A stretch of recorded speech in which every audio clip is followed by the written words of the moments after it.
What's going on, guys? This is Rob. If you guys enjoy my content, make sure you hit the subscribe button and make sure you hit that little bell so you never miss out on my sexy voice. So what I want to do here is begin getting into what I consider to be one of the best stories ever written in Marvel Comics, Jonathan Hickman's Fantastic Four.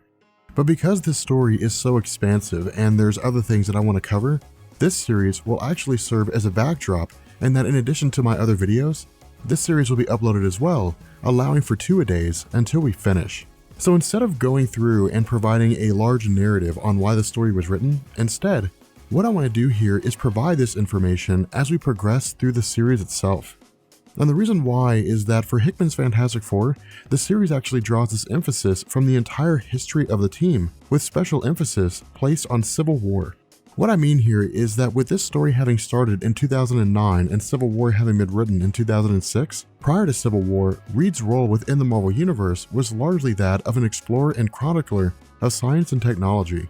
However, during the events of Civil War, and because the conflict was a symptom of a larger problem involving the warring nature of humanity, Reed Richards set about to quite literally solve the problem of everything. Opening up with Reed Richards and his father Nathaniel, this particular bit of the story is something I'd like you to keep in the back of your head, since the concept of father and son will be a recurring theme throughout this series, especially because the story itself largely emphasizes Franklin Richards. But this moment comes to us as a flashback to Reed's childhood.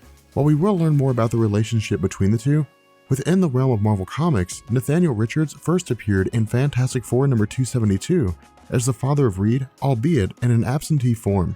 However, with these original appearances from John Byrne, almost no information was offered about Nathaniel save the fact that he abandoned Reed Richards and his mother 3 years before the Fantastic Four gained their powers. What this expansion of Hickman does is establish that the moral compass of Reed in terms of his willingness to fail for the sake of discovering hails from the lessons handed down to him by his father, who plays a significant part in his life despite having been gone for so long. But following this flashback, we jump to the present day with the Fantastic Four facing off against a villain known as the Wizard. Now in truth, this battle is not really designed to play any major or significant part. Instead, this is simply designed to show us what the Fantastic Four are doing in the current day, and that this era of their lives has them fighting as superheroes. And so with the Wizard defeated almost immediately, after sifting through the robots of the Wizard, the Fantastic Four come to the realization that the Wizard himself has been building robots designed to work as proxies, carrying out his will through destruction. Now while this seems like the normal actions of a villain, after accessing one of the robot's self-destruct mechanisms and tracing the signal back to its source, Reed arrives at the Wizard's lair, only to discover that he's been systematically developing a race of robotic humans and children. While we don't know exactly what the purpose behind this is, Hickman provides us with an explanation when the story shifts its focus to the aftermath in the Baxter building, where Johnny Storm and Ben Grimm go about their normal actions of jibing one another. During a conversation with Sue, Reed's mind jumps back to the Wizard who argued off-panel that humanity would inevitably destroy itself. Now again, this ties directly into Civil War, and that with Tony Stark operating as a director of S.H.I.E.L.D. and the 50-state initiative in place, which is to say, a government-sanctioned superhero team in all 50 states, because Civil War split the superhero community down the middle with the remainder of Steve Rogers' Avengers operating underground, the Wizard's claim of society's imminent destruction rings in the mind of Reed, who's put his brain to task and appears to have come to the same conclusion.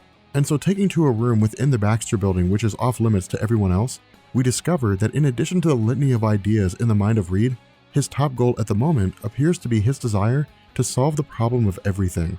Now this bit is extremely important because what Hickman's going to do is effectively turn the entirety of the Fantastic Four concept on its head. Stepping into a multidimensional bridge, something that I hope you notice is that if you see my videos on Time Runs Out, this looks almost identical to the device used by Reed to view the multiverse in an attempt to decipher why the multiverse was collapsing prior to Secret Wars.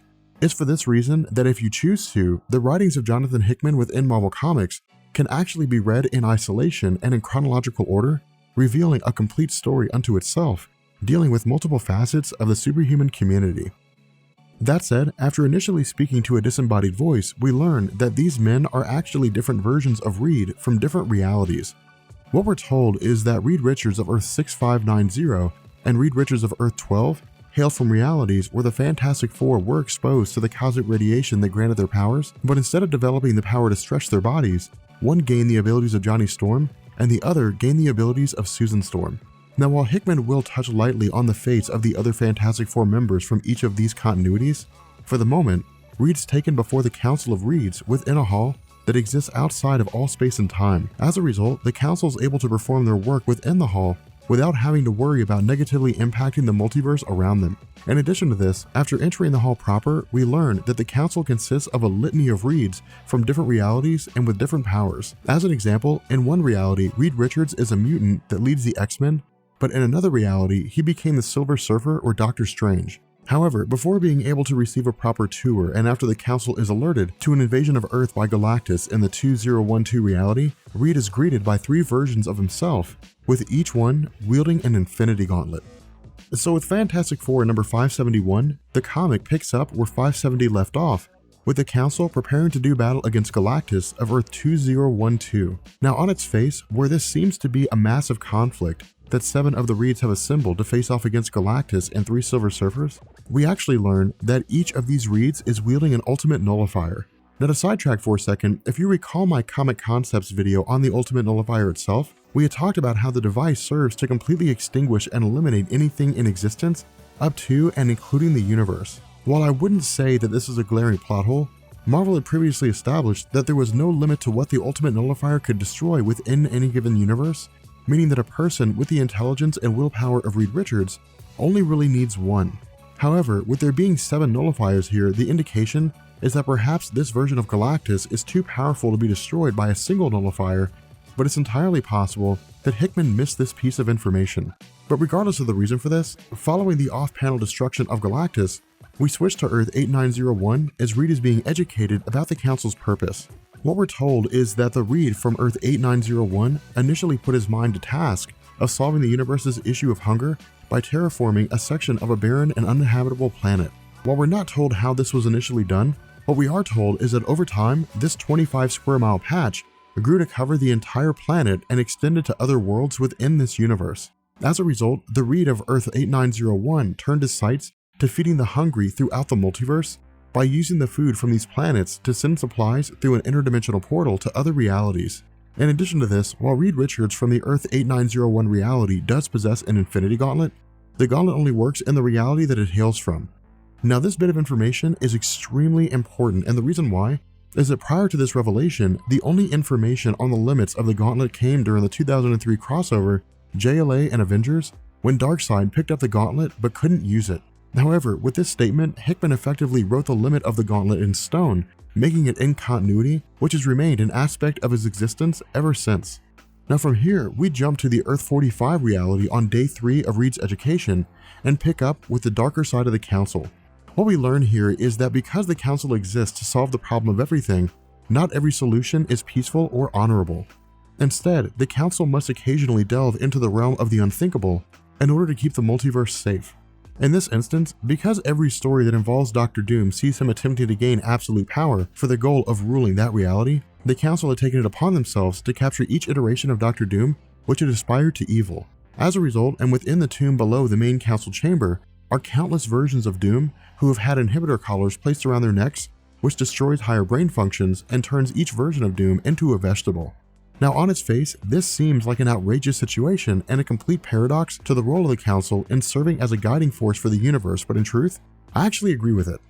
To sidetrack for a second, when I was younger, I read a book called Injustice, What's the Right Thing to Do by Michael Sandel, and in it, he provided a scenario of a trolley train.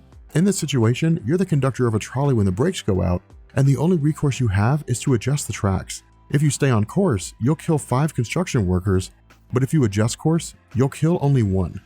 This situation falls directly in line with the utilitarian philosophy of doing the greatest good for the greatest number of people. However, the other side of this equation is the line drawing.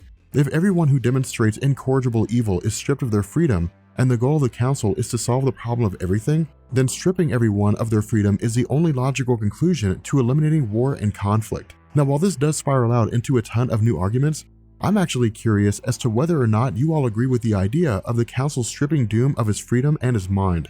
But following this situation, we transition to another flashback of Reed having a conversation with his father. Discussing his troubles at school, instead of the issue being that Reed is constantly picked on, the problem that he faces is that no one in school is able to keep up with him on an intellectual level, and that because of his intelligence, Reed feels like an outcast.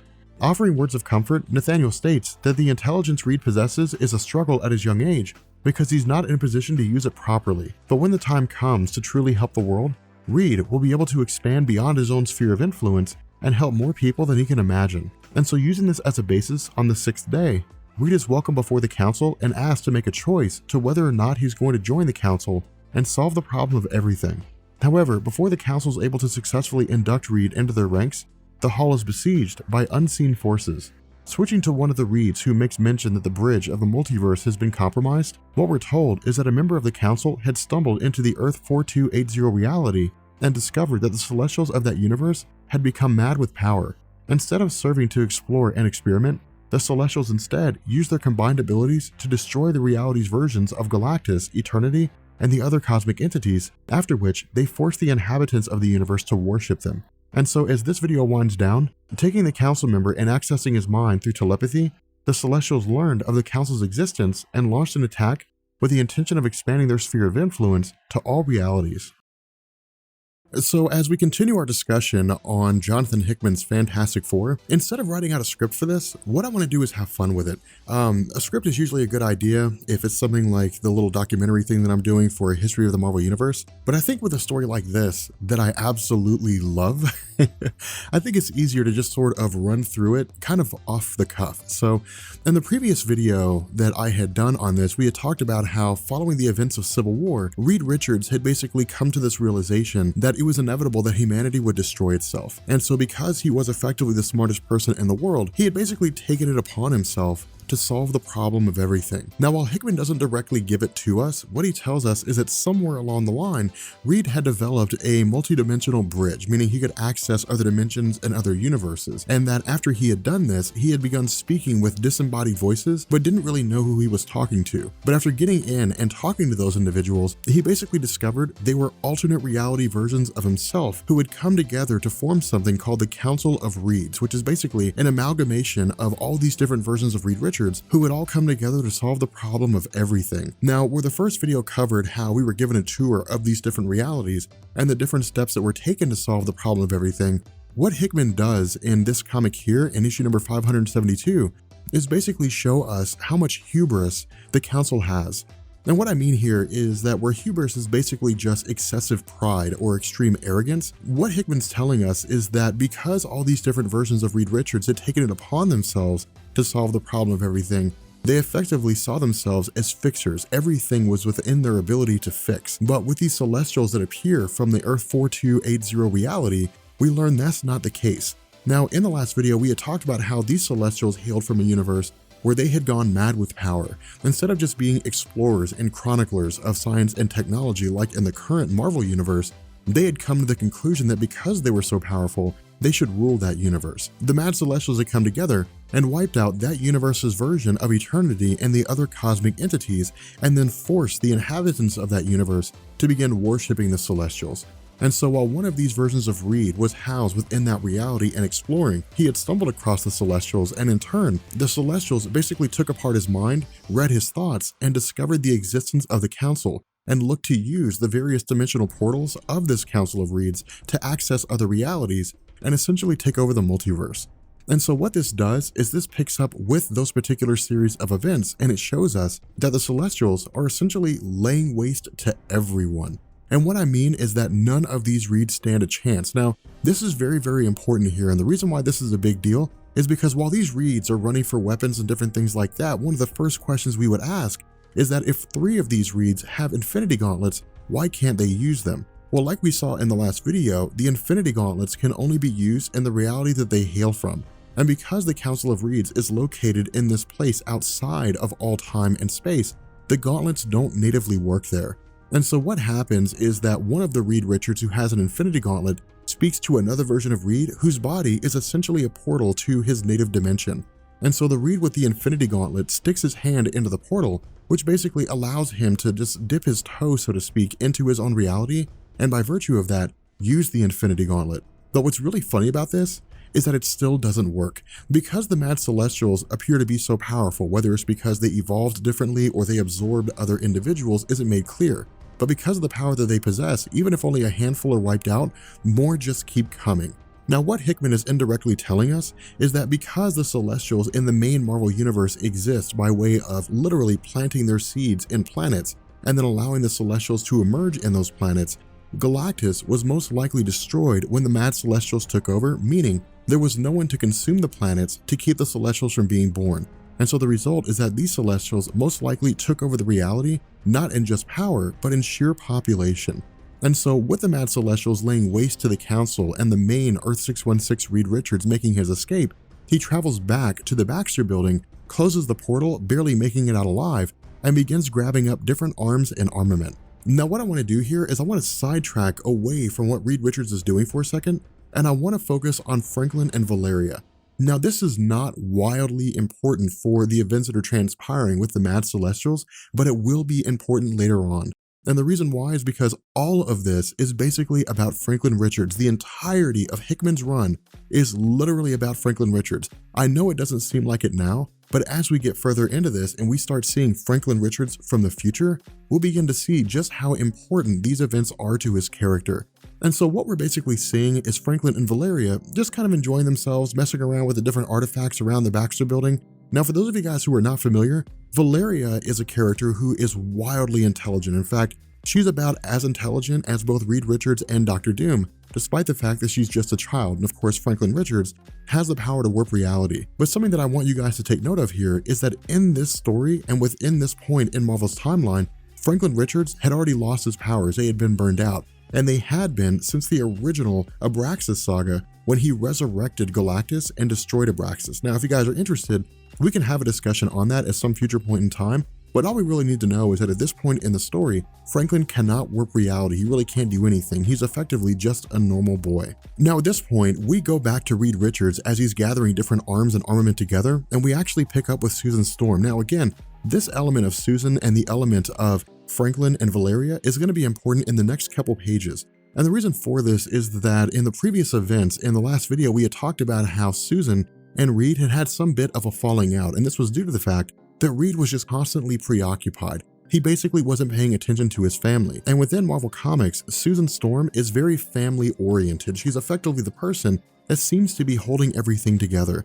And so from her perspective, because Reed seems so isolated and so removed from her and the children, as well as Johnny Storm and Ben Grimm, it seems as though Reed doesn't care about them.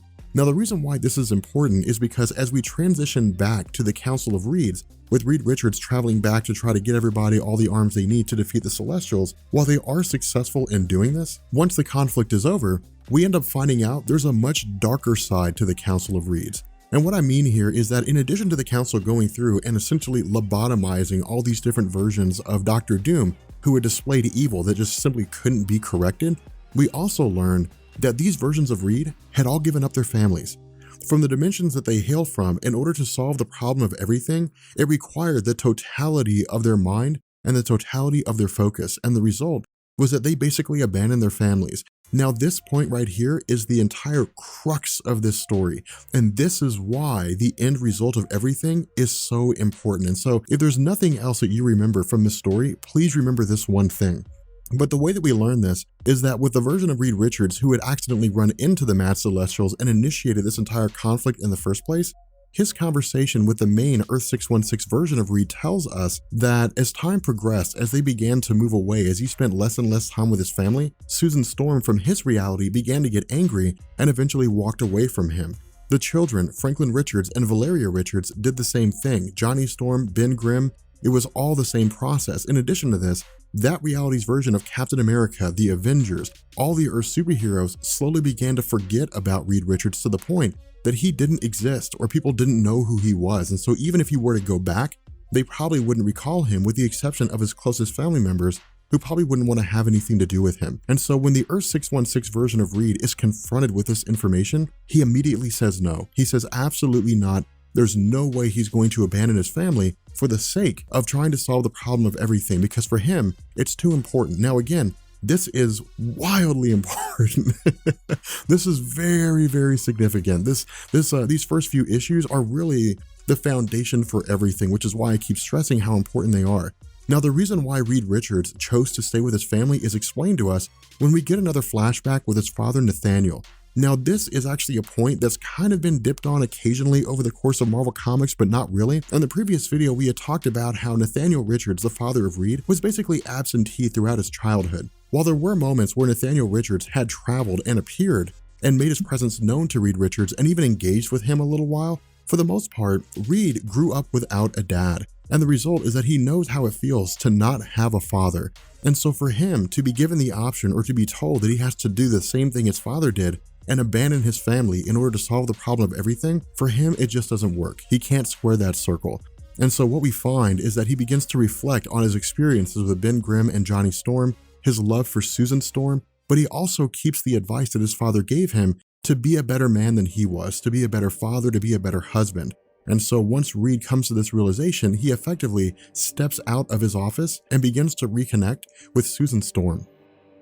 With that being said, we're going to go ahead and bring this video to an end. We're going to wrap things up. And what we'll actually find in the next video is that the Fantastic Four from Hickman's run is actually going to start tying into other events. And while a lot of this isn't wildly important, we're going to go ahead and cover it anyway, just because there's a few things that pop up here and there that are again going to contribute to the larger story and towards the end events regarding the adult version of Franklin Richards returning to the past.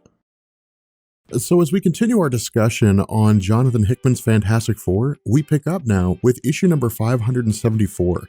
And what I want to do, and at least what I've done in the last video, is in the description, I actually put a reading list as well as a link to where you can buy this on Comixology, because to be quite frank with you guys, these videos I think will be entertaining if you haven't read the Fantastic Four from Jonathan Hickman, but it's also something that I suggest you read on your own, just because you can do it at a leisurely pace, and there'll be a couple things here and there that I'll be required to pass over. But because the story is so good, again, this is something I highly suggest you guys buy. But with this particular comic, we actually start out with the birthday of Franklin Richards. Now, this is why I love Jonathan Hickman's stories so much, because he doesn't forget the small things. And what I mean here is that with the Fantastic Four being Marvel's original superhero team, they've been around for decades, and their stories have seen a multitude of different things take place. They've done everything from fight street-level heroes to take on Galactus and deal with cosmic and even multiversal level threats. There was even a story where the Fantastic Four went beyond the multiverse and visited the One Above All, which is the comic a lot of people reference when they say that the One Above All is Jack Kirby. But with Jonathan Hickman, he reminds us that despite the fact that they've done these incredible things, they're still human. They're still, on a basic level, people. They have thoughts, they have feelings, they have emotions, they have children to take care of. And with Franklin Richards, this is especially important. And the reason why I think this matters so much is with Franklin as a character, most anyone who's ever read anything about Marvel Comics or has a passing interest has looked at the character of Franklin and been enamored by the powers that he possesses. As a child, he's effectively able to control the Marvel Universe depending on who you talk to. He's actually the reason why characters don't age. But with the abilities that he displays, it's very easy to look over the fact that he's still a kid. And so with this birthday issue, what we get is Valeria Richards giving Franklin Richards a present, but then also revealing that this birthday party is a surprise birthday party. Now again, with this whole celebration, we see a mishmash of different characters show up. And while we don't need to go through all of them, some of the characters that seem to appear here are both Power Pack as well as Leech. Now, with Power Pack, for those of you guys who don't know, there was a point in time where Marvel was reaching out to the younger audience base, and I don't mean teenagers, I actually mean little kids. And what they did is they created a superhero team called Power Pack, which included Franklin Richards, but also had various other heroes involved. Now, I've got a video on Power Pack, I believe, that you're welcome to check out, and if I have that video, I'll post it in the description. But with the character of Leech, in my mind, I think he's actually one of Marvel's most powerful mutants. By his very nature, Leech is what's called a Morlock, meaning he has a physical deformity, which keeps him from being able to live on the surface, and instead, he lives in the tunnels. But the power of Leech is to actually shut off the powers of other people. And as far as we know in Marvel Comics, there's no limit to this. And so it could be that he could take on Apocalypse and simply just shut off Apocalypse's access to his powers, immortality, different things like that. He could take on someone with insane abilities. Whether or not he could stop Jean Grey from being the Phoenix is something we don't know. And I don't think that situation's ever been explored, although I would be interested to see that comic. But Leech is very formidable just because of the fact that he can turn off other people's abilities. But in addition to this, and something that I also like you guys to take note of here, is Spider-Man. One of the funny gags with this is that Ben Grimm basically introduces all the children to Spider-Man, and they react exactly the way we would expect them to. The kids say, "That's not Spider-Man," and of course, the real Peter Parker shows up. But the reason why this matters is I would like you to pay particular attention to how Franklin Richards relates to Spider-Man, because there is a beautifully written issue later on in the story where Franklin Richards spends time with Spider-Man, and we get some very in-depth views into how Peter Parker views his life after the death of Uncle Ben. But this relates to the fact that Johnny Storm will actually die later on, which is kind of a spoiler here. But that of course takes place during the Annihilation storyline, which again, will tie in here in a little bit. But with Franklin Richards spending time with Spider-Man, they just kind of hang out, and there's really not a whole lot to go on here, not a whole lot to celebrate. Of course, he takes him on a ride through the town, which happens off panel. We don't really see that, but once the two of them return, we see a little bit of banter back and forth between Peter Parker and Johnny Storm. And this again, for those of you guys who are currently reading the Spider-Man run, is where a lot of this stuff hails from. Even though they're not necessarily the best of friends at this point in time, they are still extremely good friends. And so as we continue on with our run of Jonathan Hickman's Fantastic Four with issue 574, we actually pick up later on that night. And this is where the story gets cool. What happens is, because the technology of the Fantastic Four allows them to basically monitor everything that goes on within and without the Baxter building on a global scale, the building is met with a timequake condition red. Now, while Hickman doesn't tell us exactly what this means, we can basically just infer that somebody's opening a portal somewhere, and indeed, that's exactly what happens. But the individual that shows up completely incapacitates the Fantastic Four. Now, while he doesn't necessarily beat them, he puts up a force field that they can't get past. And when I was reading this, I was like, oh my God, who is this guy? Like, what's going on here? And we don't find out until later on. But what happens is, while Susan Storm tries to get past this, while Reed Richards puts his mind to the test, Ben Grimm tries to pummel through it. There's nothing they can do, but more notably, whenever they punch a hole through a wall to try to get around it, the force field expands to fill that hole. So they're basically never ever going to get through.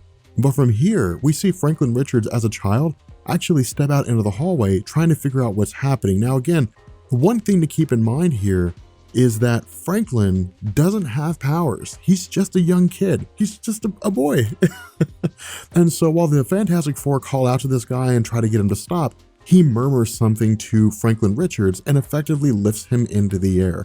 Now from here, the man goes into the bedroom of Valeria Richards. Now again, Valeria is a character who is wildly intelligent in the realm of Marvel Comics. In fact, she is right up there with Reed Richards and Dr. Doom, and is probably one of the smartest people, probably the #1 smartest person on the planet when everything's taken into account. And in fact, during Hickman's run of Secret Wars, Valeria Richards was the one that came to the conclusion that the incursions cannot be stopped. Reed Richards didn't come to that conclusion first, it was actually her. Now Reed, of course, didn't want to listen to it. He wanted to preserve his reality, but at the end of it all, he had to accept her calculations as being absolutely true.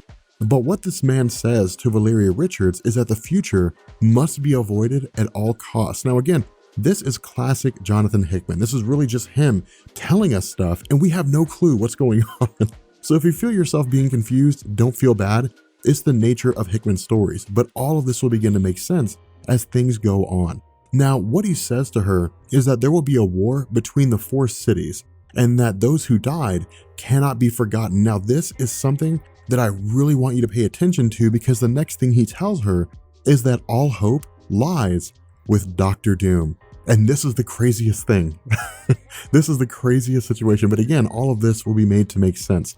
But what ends up happening is, as he begins to make his way out, he begins to leave. Valeria catches up with him, and she says, "Happy birthday," which tells us this is the adult version of Franklin Richards. And so once everything begins to calm down, once this version vanishes and the portal disappears, and Reed Richards, Ben Grimm, Johnny Storm, and Susan Storm get with the kids and they basically put them back to bed, the conversation becomes, who is that guy and why was he able to shut everything down? Now from here, we also take note of the fact that Valeria Richards has her own little calculations on how to solve the problem of everything. And while this isn't very important right now, this will be very important later on. But more notably than this, what we learn is that the words that the adult Franklin Richards muttered to his younger self was to rest and remember who he was. And this is why I love this story so much, or love this comic, because what's happened here is the adult Franklin Richards has woken up the powers of his younger self. Now, we'll actually learn later on that other things are happening, that he actually mentioned other things to him, and we'll learn there's a lot more to the situation than what's initially being revealed to us. But because Franklin Richards' powers have been restored to him, the first thing he does is create a pocket universe in the bedroom of his room. Now, how awesome is that? With that being said, guys, I really hope you feel the excitement in this comic because this is such a cool story, and it really only gets better from here. It just keeps going up and up and up, and it leads to this amazing finale. So as we continue our discussion on Jonathan Hickman's Fantastic Four, what we do here is we actually tie in to the events of Old Man Logan. Now this is really cool because a lot of people don't know that the Fantastic Four from Jonathan Hickman tied into Old Man Logan and actually followed up to it and told us what happened after the story came to an end. Now, something to keep in mind is that the Secret Wars version of Old Man Logan actually retconned this information from Hickman's Fantastic Four. And so this information in Hickman's run isn't really applicable anymore. For those of you guys who don't know, retcon is retroactive continuity. That means that somebody goes in and changes things, removes things. And so because the Old Man Logan Secret Wars event had basically provided new information, this information here isn't really relevant anymore with regards to the larger Marvel universe. But for the sake of our discussion and Hickman's run of the Fantastic Four, we can use this because it's still self-contained and it'll be very important to understanding the things that happen later on down the line. But for those of you guys who never read Old Man Logan, this was a story that was written as an alternate universe that basically depicted a world where the supervillains had taken over everything. What ended up happening here is that because humanity and the superheroes were not necessarily as powerful as the villains, there were always a multitude of circumstances whereby the villains could have taken over. But the reason why they didn't was because they could never work together. They had their own agendas, they were infighting, they wanted to destroy their own nemesis, or maybe they just simply wanted to take over the world, but for whatever reason, they thought only about themselves and they weren't thinking about other things. And so what ended up happening here is that within the realm, within the universe of Old Man Logan, under the leadership of the Red Skull, the supervillains of the world launched multiple attacks against the superheroes of the world at the same time, meaning the Fantastic Four, the Avengers, the Inhumans, the X-Men. They were all attacked simultaneously. Now, these attacks weren't necessarily done by brute force, which is to say the supervillains didn't just charge buildings and attack everyone. Instead, they used stealth, they used guile, and they used espionage to achieve their goal.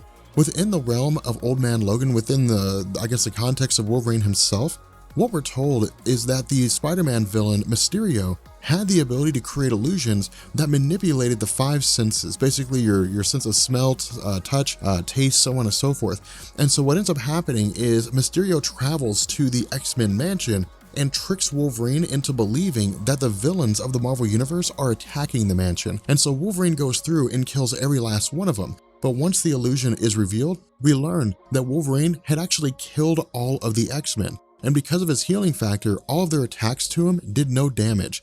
And so with Wolverine realizing what it is that he's done, he actually goes into a state of isolation and refuses to pop his claws again. Now, following Wolverine's time away, the superheroes began getting killed off by the supervillains until there was no one left to stop the supervillains from taking over the world. Now, while we're only told what goes on within the context of the United States, what we know is that the country itself was divided into sections, with the Red Skull taking over Washington, D.C. and the surrounding areas in the Northeast, and everybody taking whatever else was left. And so while people like Magneto took over Middle America, Magneto himself was killed, with his section being taken over by the Kingpin. But in terms of Wolverine, while he's attempting to live a quiet life, he started a family of his own, but he lives under the rule of the Incredible Hulk. Now, following the events of these supervillains taking over the world, the Incredible Hulk Bruce Banner had actually mated with his cousin, She-Hulk, because as he explained it, she was the only one that he could procreate with. And so the result was that they produced a litany of incestuous kids. Now, where the events during Old Man Logan would have Hawkeye show up at the front door of Wolverine for the purpose of having Logan accompany him across the country in an effort to take super soldier serums to the various underground resistance groups in New York in order to improve their efforts to defeat the supervillains. With Wolverine being gone, we actually learn that the family of the Incredible Hulk killed his family. And so once the entire effort of the resistance movement is shown to have been a ruse by the Red Skull for the purpose of eliminating what was left of the superhero community, when Wolverine gets back home, he finds out that his entire family has been killed by Bruce Banner's family. And so in response, he pops his claws for the first time in something like 50 years and kills the Incredible Hulk, as well as virtually everybody else in his family, save for the Incredible Hulk's son, Hulk Jr. Now, where Old Man Logan ended with Wolverine taking Hulk Jr. and riding off into the sunset, we didn't know how things ended. We didn't necessarily know what came next. With Jonathan Hickman's Fantastic Four, it follows up to that. What we're told is that following this, Wolverine had basically initiated a giant resistance group, bringing together various humans and what was left of the superhero community that was in hiding, and led a revolution against all the supervillains of the world, killing them all and taking the planet back. And so where humanity spent the next several decades, even the next 100 years, basically going through and rebuilding itself, about 500 years after the events of Old Man Logan ended, Galactus returned and tried to consume the planet. Now by this time, Hulk Jr. is old and he actually looks almost identical to the Maestro from the Incredible Hulk stories, which you'll find down in the description of this video. But what we learn is that the remaining superheroes, or those superheroes who have begun developing new powers and mutants who have emerged, basically lead an attack against Galactus, but a multitude of them are completely obliterated by the power that Galactus possesses. Now, while Galactus is defeated, because he's basically killed, what ends up happening is Hulk Jr., alongside various other individuals, begin terraforming Galactus, turning him into an object that can be used to travel into the past for the purpose of preserving humanity. And the reason why is because as time progressed, whether the planet had been consumed by Galactus or not, it was going to become uninhabitable for a variety of reasons, and humanity would simply cease to exist. And so what this does is this actually jumps back to the present day, and we pick up with the Fantastic Four alongside a relatively new character named Alyssa Moy.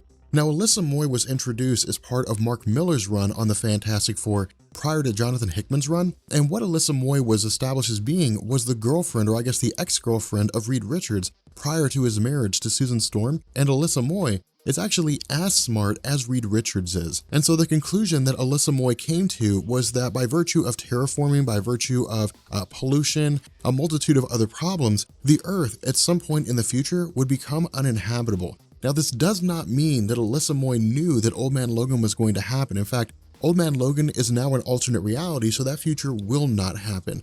But because of the fact that she believes that the Earth is going to become uninhabitable at some point in time, she, alongside a man named Ted Castle, who's also as intelligent as Reed Richards, had developed something called New World. And this was basically an artificially created planet Earth that would exist so that when the time came that the normal Earth was not habitable anymore, humanity could move from the normal Earth to New Earth and live there. And so what ends up happening is once Hulk Jr. and those various forces from the future travel into the past in an effort to save humanity, they encounter resistance from the Fantastic Four, who don't want their planet to be destroyed before it needs to be. And so what happens here is once the conflict begins to quell, once the Fantastic Four and Hulk Jr. and the various other forces begin to talk things out and realize what's going on, ultimately the Fantastic Four put the Incredible Hulk and those individuals on New World and then send them on their way. Now, the reason why I brought this up and the reason why this matters is that for those of you guys who are reading Time Runs Out by Jonathan Hickman, the events that led into Secret Wars, there was a comic whereby Captain America attained the time gem and began jumping forward in the future, and there was one instance whereby Ultron had taken over the world. That was not the Age of Ultron story. What that was Alex Ultron. During the events when the Incredible Hulk and those individuals in the future were trying to preserve their planet, there was one being named Alex Ultron who was actually the epitome of the Ultron program in terms of an individual, meaning that from the time that Ultron was first created by Hank Pym, up until that point in time, Alex Ultron represented the peak of the Ultron programming. And so what ends up happening is that once they're set on New World and they're sent off along their way, Alex Ultron begins to evolve and begins to grow to the point where it actually goes out on its own and then creates a planet Ultron in and of itself, and then eventually comes back to Earth and tries to take things over again. Now again, that was an alternate reality, but I just wanted to bring that up because I wanted to show you guys how everything in Jonathan Hickman's writing is all interconnected. But again, we'll get back into Franklin Richards' future self, restoring the powers of his younger self in the next video, because what we're actually going to find is there's a lot going on. There's all different kinds of things behind the scenes, and that this is really all just a story about a son trying to save his dad. So as we continue our discussion on Jonathan Hickman's Fantastic Four, what I'm thinking is that you guys are gonna freak as we get to this video, because if you guys are anything like me, I was reading through this comic and I was like, oh my God.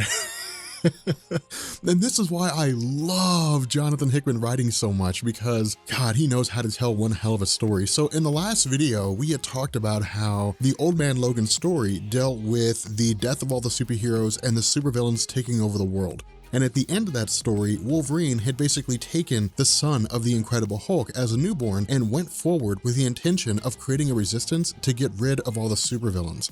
And so what had happened is, in that reality, the supervillains were completely eliminated and society began to go back to a state of normalcy. But the problem here is that over time, the Earth began dying. And so the result was that those individuals in the future, though both superheroes and normal humans, had worked together to create a portal, to create a machine that would allow them to travel into the past in order to ensure their survival. But in order to power that machine, they had to take Galactus from the future, kill him, and then use his power cosmic to power the machine. And so the result was that once they achieved that goal, the future body of Galactus had fallen through the rift and landed in the present, which was discovered by Mole Man, who informed Reed Richards of what was going on. And so what we do is we pick up with this, and that Silver Surfer had discovered that Reed Richards buried the body of future Galactus, and Silver Surfer reported back to Galactus what it was that he had found, simply because this was such an important situation. And so what happens here is that Galactus from the present simply shows up on the planet Earth. And this is so cool because he doesn't go through a whole bunch of introductions. He doesn't do any threatening. He simply just shows up to Reed Richards when Reed Richards appears to meet Galactus, and Galactus just says, explain. And this, I think, is one of the perfect examples. It's so cool how Hickman takes concepts, takes like all these thoughts and emotions and feelings and throws them into a simple word. Because when Galactus just shows up and says explain, it denotes authority. It denotes, if you don't give me what I want to know, I'm going to destroy your world. I mean, it's such a cool series of things that go into this. But what Reed does is he effectively tells Galactus exactly what I just said a second ago about the future of the Old Man Logan universe and the travel through time. And the result is that Reed says that for him, it just seemed right to bury that version of Galactus. It didn't seem right to simply just leave his decaying corpse on the surface of the world. Now, while Reed doesn't necessarily say it either, I would imagine that to a degree, there would be panic. If, for example, the Avengers were just traveling around the world, or if the X-Men were just traveling around the world doing whatever the Avengers and the X-Men do in their off time, and they stumbled across the decaying corpse of Galactus on the surface of the planet, they would probably start freaking out, and they would be like, oh my God, Galactus is dead, and who knows who did it, and it would turn into a great big huge thing. And so it was probably kind of trying to eliminate panic, more or less. But the fact remains here that once Galactus is informed of everything that's going on by Reed, he tells the Silver Surfer to locate the new world that Reed had put the survivors on and sent them off to. And so once Silver Surfer locates New World, he tells Galactus exactly where it is, and Galactus says that they're immediately going to leave and they're going to go find New World and investigate for themselves. Now, this is all extremely important, and the reason why is because this deals directly with Franklin Richards, and this tells us why Galactus is afraid of Franklin Richards. What we find out is that with Johnny Storm showing up and trying to figure things out, trying to understand whether or not he needs to react in a defensive or an offensive capacity, when Reed tells Johnny that he's going to leave with Galactus, there's really no discussion here. There's no debate. There's no, well, let's talk things out and figure things out. Galactus wants to find out what's going on. Reed's going to go with him, and there's no two ways about it. And so what happens is that once the two take off, once the Silver Surfer goes with Galactus and Reed Richards to find out what's going on in New World, we pick up with New World. But something interesting to note here, and this is why I say this is all about Franklin Richards, is because when they arrive, Galactus makes mention to Reed about how fast he had left Earth. And Reed says, yes, he noticed that, but he figured that if Galactus was leaving the Earth faster than normal, there was probably a reason why, and Reed was simply going to wait and see whether or not that reason revealed itself. But instead, Galactus tells him directly. What he says is that he left the planet Earth in order to avoid a conflict that could have been catastrophic on a universal scale, meaning it could have laid waste to the universe. And when Reed asks what it is that Galactus is talking about, Galactus says that the barriers in Franklin Richards' mind have been removed, which of course was done by his future self, and that Reed and Galactus need to talk about Franklin. Now, again, this is a really big deal because Galactus says that he was afraid, basically. He left the planet Earth because he was afraid, and by combining those two things together, he left the planet Earth because he was afraid of facing Franklin Richards. Now, this doesn't mean that Galactus in and of himself is terrified of the ability that someone could have to warp reality, and in fact, this really isn't the case with Franklin. Franklin can warp reality, but it's the fact that Galactus is afraid of Franklin because of the things he's done in the past. Way back in the 1990s, during the Abraxas saga, when Galactus was killed, Abraxas took his place, but then Franklin Richards basically resurrected Galactus from the dead. The fact that he brought back a cosmic entity from the dead tells us how powerful Franklin is. At the same time, Franklin's a child, meaning that his imagination can run wild. He can create and manifest all kinds of different things that would wreak havoc on the world as a whole, and it could be that Franklin doesn't know how to undo those things. So he could manifest some force that would wipe out the universe entirely and then not be able to undo that. We've never really seen an instance where that's happened before, but it doesn't mean that it couldn't. Now, while we don't find out exactly what it was that Galactus and Reed Richards talked about, instead, Hickman actually just skips over that. Now, we'll find out exactly what it is that he's talking about once we see the Mad Celestial show up and Franklin Richards battle them. That entire scenario effectively speaks for itself, but more so than that, we'll actually see Galactus speaking directly to Franklin Richards about the power he possesses and what it is that he's capable of doing and how he relates to Galactus himself.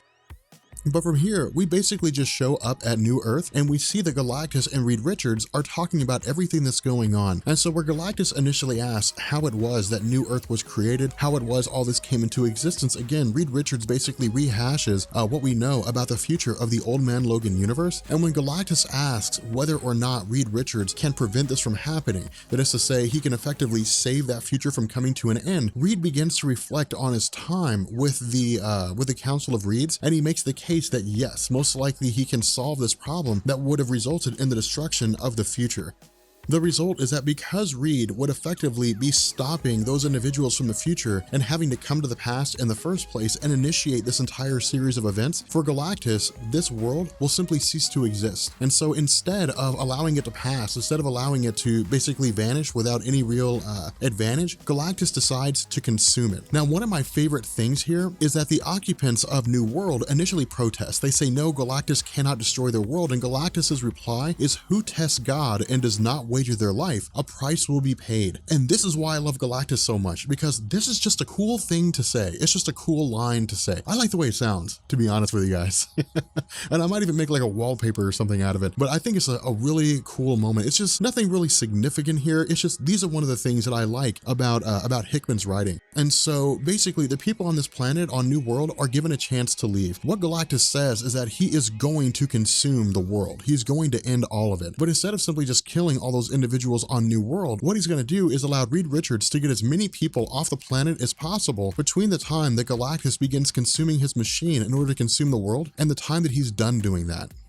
And so from here, what we do is we transition back to the future of Franklin Richards, and we pick up with his character after he had woken up the powers of his younger self. Now, I know that this is a lot of time traveling. I know this is a lot of bouncing around, but these things are extremely important for understanding the very end of this story and why things unfold the way they do. What happens here is we pick up with the adult Franklin Richards when he simply arrives in the future, and there's nothing here. It's just a giant expanse of white. We don't really know what's going on here. There's no planet, there's no greenery, no buildings, no nothing. It's just total emptiness. And the question is asked by an individual that we can't see whether or not Franklin was successful. And what he says is yes. He had basically woken up the powers of his younger self, removed those mental blocks, and so now the younger Franklin Richards has the power to warp reality. In addition to this, the adult Franklin Richards had told Valeria that all hope lies in Doom. Now we'll find out why Dr. Doom is such an important part of Jonathan Hickman's Fantastic Four, but what we learn is that the adult version of Valeria is also here alongside the adult version of Franklin Richards.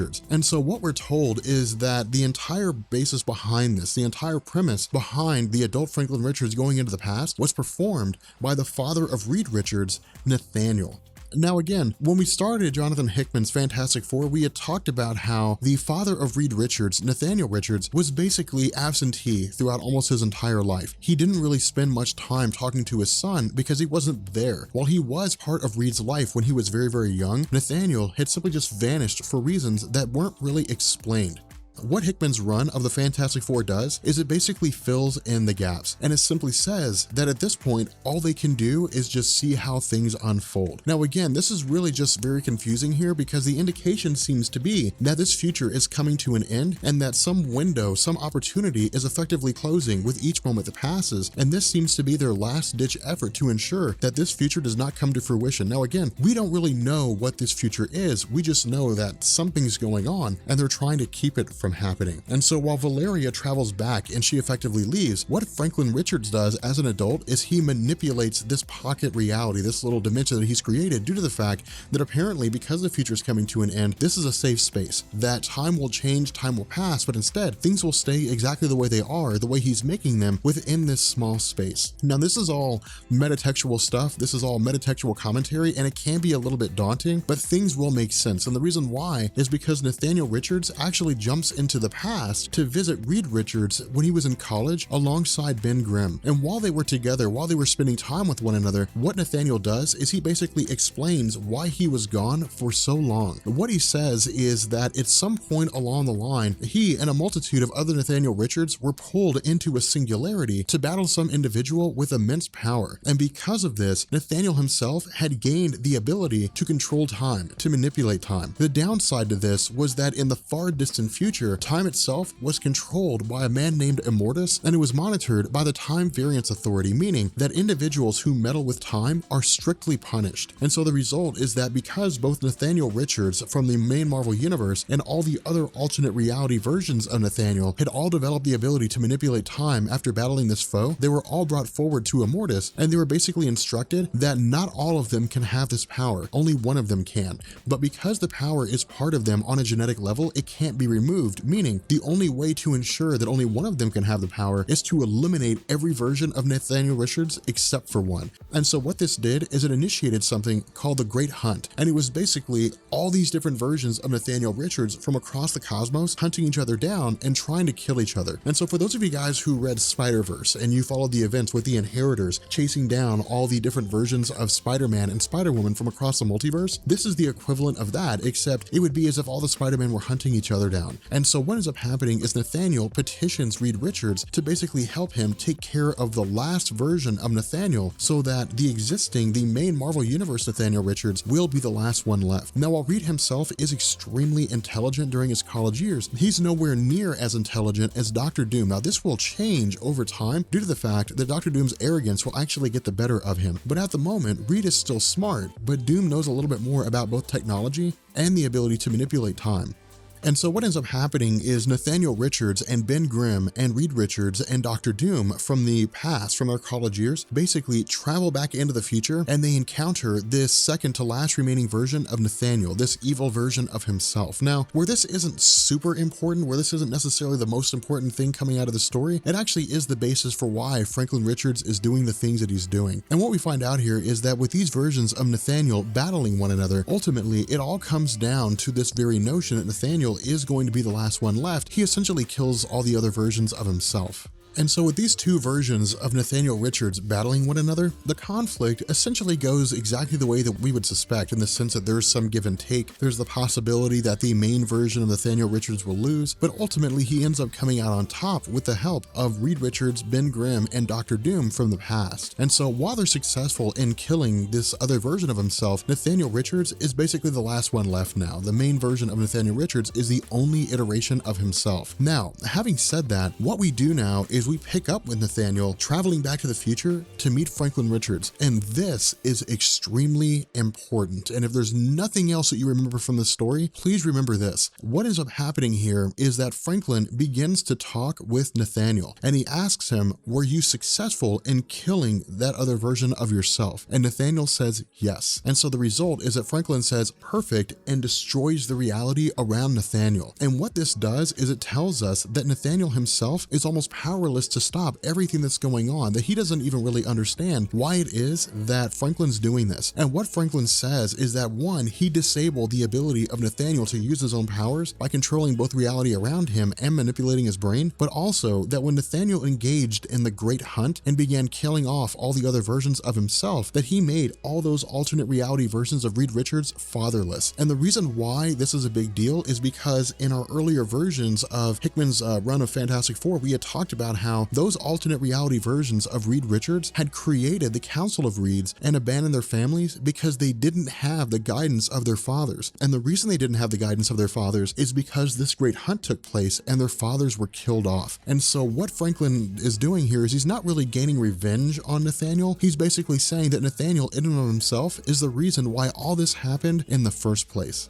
And so what we do, and something you may have noticed as we were going through this comic, is we actually saw some discussion between Valeria and Susan, and we pick up with that. While there is a lot of fluff that goes on in the two of them talking, which is really just a mother relating to her daughter, or at least Valeria relating to her mother in her younger form, not everything that happens here is extremely important. And in fact, the only thing that's really important is what she says to Susan Storm at the end. What Valeria tells her is that when everything seems like it's darkest, when everything seems like it's going to end and all hope seems to be gone, that Susan Storm is going to have to hold on. She's going to have to keep fighting despite the fact that the circumstances seem bleak. But at the moment that she does that, at the time when everything seems like it's going to crack and it's going to fall to pieces, that something will come to save her. Now, we find out what that something is again at the end of this story. I know it seems really wild, but this, yeah, it's it's awesome what happens. I'm almost inclined to spoil it because I've done it before, but I don't really want to. Those of you guys who have read Hickman's Fantastic Four, please don't spoil this. Please don't tell people what happens. But in the end, what ends up happening is that Valeria effectively departs. As things begin to come to a close, she takes off and she goes back with Franklin Richards. And what we find out is that something had happened in the past that began this wave of destruction throughout the multiverse, and the multiverse itself was effectively collapsing. And this pocket universe that Franklin had made was designed to keep space-time separate from around them. But the issue with this is that Franklin himself can warp reality, but in order for him to be able to warp it, he has to be in control of it. And the issue is that if reality is operating outside of his control, he can't do anything to stop it. His powers effectively work against him. And that seems to be what's happening here. And so as the two of them begin to get sucked into this rift, what ends up happening is they jump through, and then we actually won't see or hear from them until the very end of this story. But with that being said, we're going to go ahead and bring this video to an end. Let me know what you guys think about Hickman's Fantastic Four. Again, as with the last video, I know this can be a little bit daunting and things will actually be a lot easier to understand going forward. But again, I promise all of this will make sense once we get to the end, and that's the nature of a Hickman story. Hickman stories draw threads from all over the place. They pull threads from everywhere, and nothing seems to make sense. But then at the very end, he writes a single comic that wraps all that stuff up, and then you just get the light bulb effect. Oh, I understand what he was doing. That's exactly what ends up happening. So don't worry, guys. Everything will make sense at the end of this, which will probably happen in the next 3 or 4 videos or so. We've got a few more things to cover, especially with the death of Johnny Storm and the future of Ben Grimm. But aside from that, we can actually sort of jump towards the end and then just fill things in according to whatever seems to be interesting.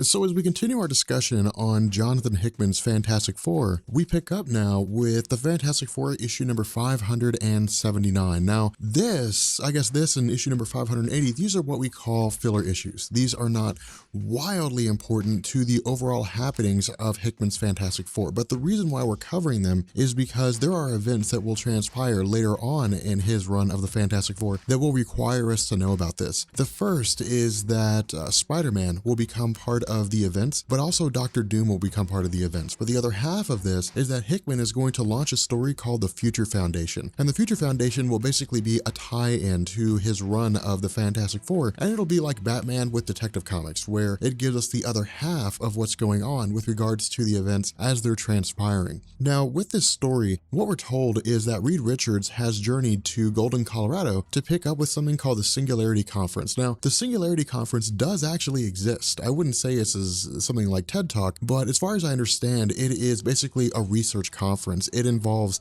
some of the top minds that focus on artificial intelligence. Now, again, I'm not really knowledgeable about it, so I can't offer too much on that discussion, but what I can say is that within the Marvel Universe, as far as Jonathan Hickman's run of the Fantastic Four is concerned, the Singularity Conference was created by Reed Richards in Marvel Comics, and it was designed for the purpose of bringing the world's top scientific minds together to basically solve the world's problems, to move the world in a more progressive and prolific direction. But the issue here is that Reed Richards has yet to see this conference do this. And what I mean is that as he's talking to them, of course, he praises She-Hulk for the fact that, being in the legal profession, she's basically written articles about the laws of artificial intelligence and about the laws of technology and how they relate to what goes on in the world at the moment. But for Reed, this was designed to genuinely be a technological masterpiece. But instead of being that, the individuals who were part of the Singularity Conference have basically allowed their politics to run the show. Instead of writing articles and instead of focusing on, is artificial intelligence a realistic goal, or are advances in technology a realistic goal, it's turned into an argument of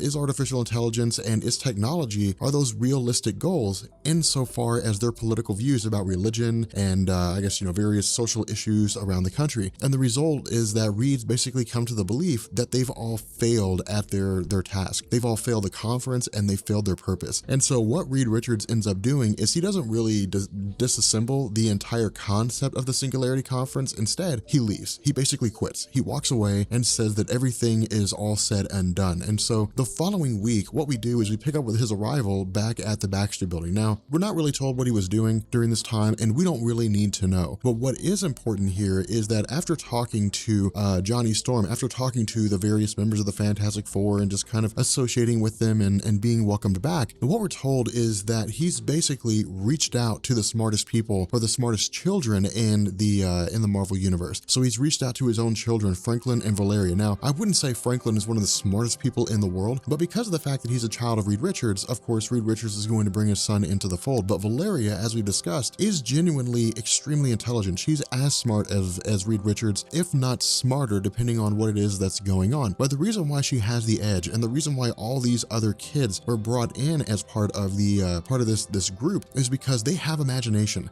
They're not restricted by politics. They're not restricted by how they want the world to be. They're restricted by how they look at the world. And so to them, there is no limit. Anything can happen. Anything can be done. And this is exactly what Reed was looking for. And so after talking to these various individuals, after talking to the various students, and when them asking the question, why are they all there? What Reed says is that they are the Future Foundation. They're there to basically help him solve the problem of everything, but more so than that, to basically look to the future, to look to the horizon, and to move the world into a better direction. Now, the reason why I brought this up, and this is actually kind of a sub-story, this is a side story that's actually going to be pretty interesting later on down the line, and it will tie into Reed's failing in attempting to solve the problem of everything, is basically the events of Ben Grimm.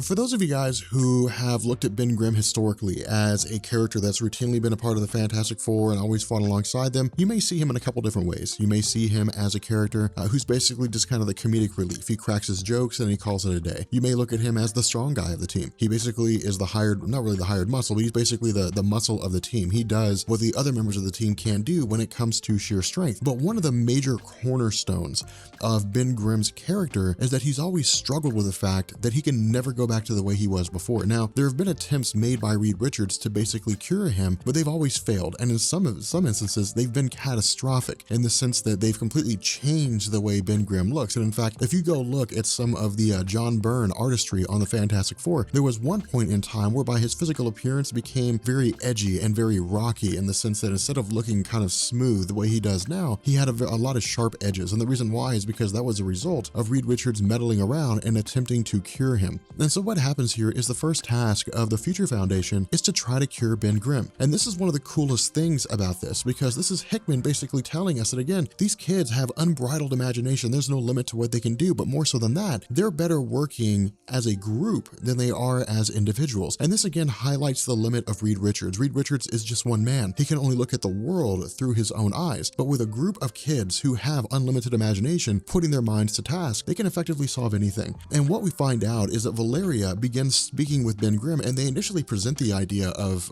returning him back to his human form, of basically making him normal again. But Ben Grimm again shies away from it just because of his checkered past with Reed Richards attempting to do this. And so what we're told by both Franklin and Valeria and a couple other kids is that the problem with Reed Richards trying to cure Ben Grimm is he wasn't looking at Ben Grimm for what he was. He was looking at Ben Grimm's entire change as something on the surface as opposed to a fundamental change. And this is actually really cool because Hickman gives us a little bit of modification on the powers of the Fantastic Four. For the longest time, when the Fantastic Four had their abilities, Reed Richards stretching, Johnny Storm being able to, set himself on fire and so on and so forth, we always had this notion that maybe it was just something that Reed and that Susan Storm and that Johnny Storm could control. They tapped into some aspect of their brain and they were able to manifest these things. But what Hickman tells us through the Future Foundation is that this is not the case, that basically Johnny Storm, Susan Storm, and Reed Richards have like an on-off switch for their powers, but they're still a genetic part of who they are. So when it comes down to the very fundamental, the core level of the Fantastic Four, in a lot of ways, they're no different than the X-Men.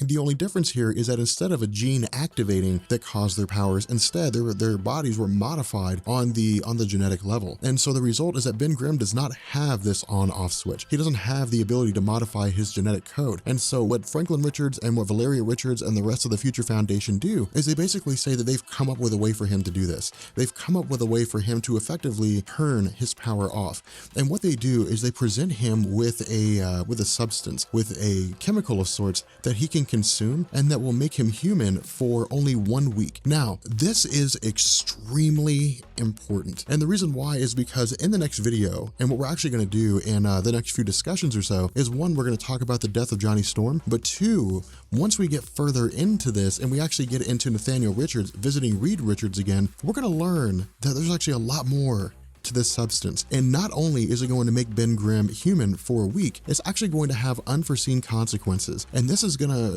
again, be Hickman's way of telling us that Reed Richards doesn't know everything. And despite the fact that he has a Future Foundation, and despite the fact that these kids are all working together, in the end, they're actually going to screw up the life of Ben Grimm. They're going to, they're going to basically destroy it. Ben Grimm doesn't know it, they don't know it, and they won't know it for a little while. But it's actually a really cool series of events, and it's actually really interesting the way this whole little bit unfolds. And again, I really consider this to be just a great element of Hickman storytelling. It's just a cornerstone of storytelling. This thread doesn't go anywhere. It just shows us how things will turn out at a future point in time. However, following this, what we do is we pick up with Valeria Richards a short time later when she goes to visit Dr. Doom. Now, this little bit of the story actually requires some expansion on a few previously existing concepts. They're not wildly important, but they give us an idea of what's going on. During an event called the Fall of Hulks, which dealt with a group called the Intelligentsia, what we were told is that at some point prior to most of the large events have been going on in Marvel Comics, some of the smartest supervillains in the history of Marvel Comics had basically banded together as a sort of Illuminati-esque team of their own. And they had planned world domination and different things like that, but they were responsible for the creation of Red Hulk and so on and so forth. But the fact remains that Dr. Doom had been a part of their plan to basically take over everything. But during this conflict, as part of Fall of Hulks Alpha, Dr. Doom had been captured alongside Reed Richards and a handful of other superheroes who were considered to be the top 8 smartest individuals on the planet Earth, which is actually where that list comes from when people talk about the smartest individuals in Marvel Comics. And what had happened was Doom's intelligence had effectively been siphoned off. Now, we didn't initially know this, and in fact, we didn't really know the outcome of it. All we knew was that Doom had seemed to have been shaken up by everything that was going on. And so what happens is that as Valeria Richards is making her way out of the Baxter building, she stumbles across the laboratory of Reed Richards and the portal that he had created that granted him access to the Council of Reeds. And what happens is she basically begins going over the holographic logs of Reed Richards where he talks about everything that had happened.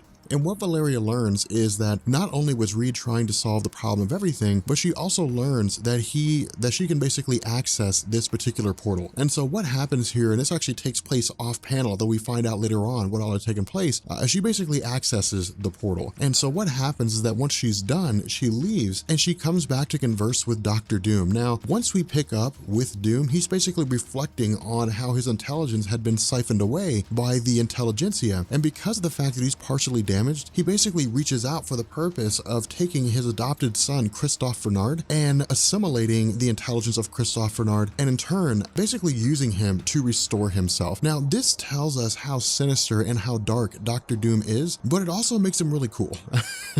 I can't tell you exactly why, but there's something to be said about Doctor Doom willing to just kill innocent people for the purpose of ensuring his own legacy, of ensuring that he continues on. But before this plan can be fleshed out, before he can decide what it is that they do next, Valeria Richards appears. And so what happens is she begins talking to Doctor Doom. Now, something to keep in mind here is that when Valeria Richards was born to Susan Storm, Valeria Richards and Susan were going through birth complications, and it was actually Doctor Doom that effectively saved her life, that made it possible for Valeria to be born. And so he's sort of an uncle to her. He's basically a very close member to her, but even more so than that, and this is why I love Hickman's writing so much, is because she looks at him not really as a role model, but as a person whose intelligence is equal to, if not occasionally, a little bit less than her own. And so because of that, when it comes to the mind, he's an equal to her. And so she views him as maybe somebody she can consult. And that's what she's doing here. Because of the fact that the future Franklin Richards had appeared to Valeria and said, all hope lies in Doom, she's basically fulfilling this pact. She's finding out what it is or why it is that all hope lies with him. Now again, she doesn't know how the future is going to turn out, but her logic dictates that if the future version of Franklin was going to come to the past and tell her all hope lies with Doom, then she better go visit Doctor Doom.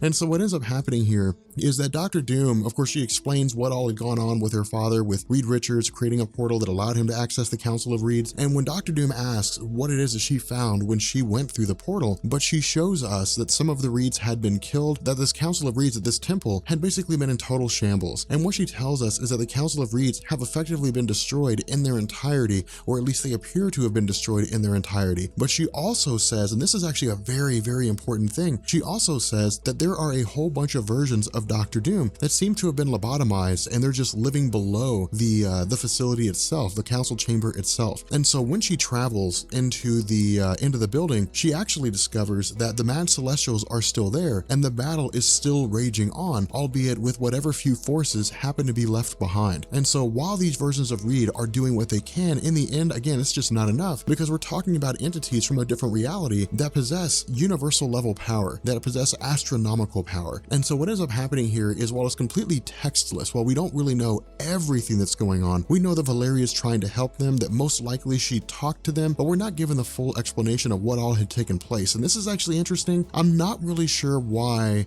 Jonathan Hickman chose to go this route. I wouldn't go as far as to say it was a bad decision. It's just the effect that he was looking for was kind of lost on me when I was going through this. But what she tells Doctor Doom is that in the end, Reed made the wrong choice. And this is actually really interesting, because had Valeria made the decision, things would have been vastly different, and we actually would have seen the future of Franklin coming to fruition. But what she says here is that her father had the choice between solving the problem of humanity or else basically keeping his family. And because Reed chose to stay with his family, because he chose not to take the same road that all the other Reeds in the Council of Reeds chose, which was to basically abandon their families, that in the end he made the wrong choice and he screwed up. But more so than that, what's funny with this is that Valeria says that she notices something is off about Doctor Doom. Now, she does not know about the Fall of Hulk storyline. She does not know about those events as far as I'm aware. All she knows is that by virtue of the fact that Doctor Doom is twitching a bit in one of his hands because of the fact that he is perspiring, because of the fact that he's showing characteristics that do not exude the normal kind of confidence that he puts off complete control of the situation, that something's not quite right. And Valeria immediately deduces that he has brain damage. And so the agreement that the two of them strike is that she will find a way to cure Doctor Doom's brain damage if Doctor Doom agrees to basically help Reed Richards whenever the time comes when that help is needed. Now, we will actually find this out later on following the death of Johnny Storm, and Doctor Doom is actually going to join the Future Foundation, which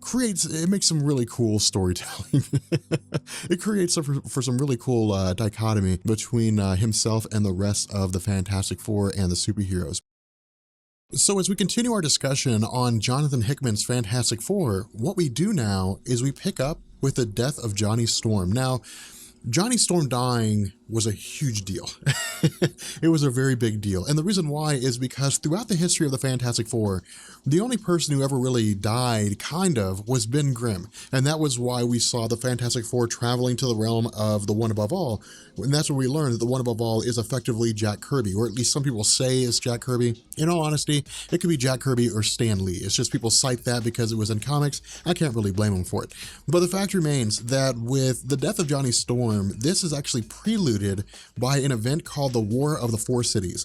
And if you guys recall our discussions in the early videos on Hickman's Fantastic Four, we had talked about how the future version of Franklin Richards had traveled into the past to visit his younger self and wake up his powers, but he had also told Valeria Richards that there was going to be a War of the Four Cities. Now, within this story, we pick up in part with the Future Foundation. Now, in the last video, we talked about how the Future Foundation was a group formed by Reed Richards using children. And the reason why he wanted to use children is because they're not impacted by the world's politics. They don't make their decisions based off religious motives. They don't care about political allegiances. All they care about is what their imagination can let them achieve. And so they're effectively untainted by the real world. And so using children allows Reed to basically do whatever he wants to when it comes to the idea of trying to solve the problem of everything, about trying to make the world a better place. And so with this War of the Four Cities, we're actually going to have to delve into some history of Marvel Comics. Now, a lot of this is currently being covered in my series, A History of the Marvel Universe, but some of the stuff we're going to talk about, we haven't gotten to yet. Now, with regards to the first of the four cities, this is Old Atlantis. Now, in Marvel Comics, way back in the day when the Earth was basically new, when life was appearing for the very first time, the Celestials showed up on Earth and they began experimenting on humans, on primitive man. And they created the Deviants and they created the Eternals, and then they left normal humans alone, save for the fact that the genes of normal humans were modified so that at some future point in time, they would begin developing superpowers. For some people, this was a predisposition towards being bitten by a radioactive spider and becoming Spider-Man instead of dying. For other individuals, it was the activation of a gene that would grant them powers, which was the case of mutants. But the fact remains that with this period in time, those humans who were not enslaved by the Deviants after the Eternals had basically bailed off, began forming their own cultures and their own civilizations. And the central hub, so to speak, of civilization on Earth at the time was Atlantis. It was a giant trading hub. Technology was advanced far more than it is right now in Marvel Comics, which is interesting, and we'll explain why here in a second. But it was this massive interweaving. It was like the Roman Empire before the Roman Empire. And so what ended up happening here is the Celestials came back to basically see how their work, how their experiment was progressing. And the result was that the Deviants believed that the Celestials were wanting to take over the world. And so the Deviants attacked the Celestials. Now, while this was happening, the advanced citizens on Atlantis realized that this conflict would likely lay waste to the surface. And so what they did is they immersed their city in domes of an unknown composition in preparation for the coming destruction, and that's exactly what happened. The war between the Deviants and the Celestials initiated what's called the Great Cataclysm, basically meaning that almost all technology was wiped out and Atlantis sank to the bottom of the ocean. And so once Atlantis dropped off, you had various themes and various groups that were forming, but within Atlantis you had a subsect of people that carried on the tradition of the old ways. They never let go of the past. This continued on until the modern day, and this is part of the War of the Four Cities. These people who hold on to past traditions, who don't really follow the ideologies of Namor the Submariner, have come to the conclusion that it's high time that Atlantis take over the surface. They basically return back to the surface world and begin conquering all over again. And so what's going to happen here is that they are going to find themselves in a conflict with what are called the Universal Inhumans.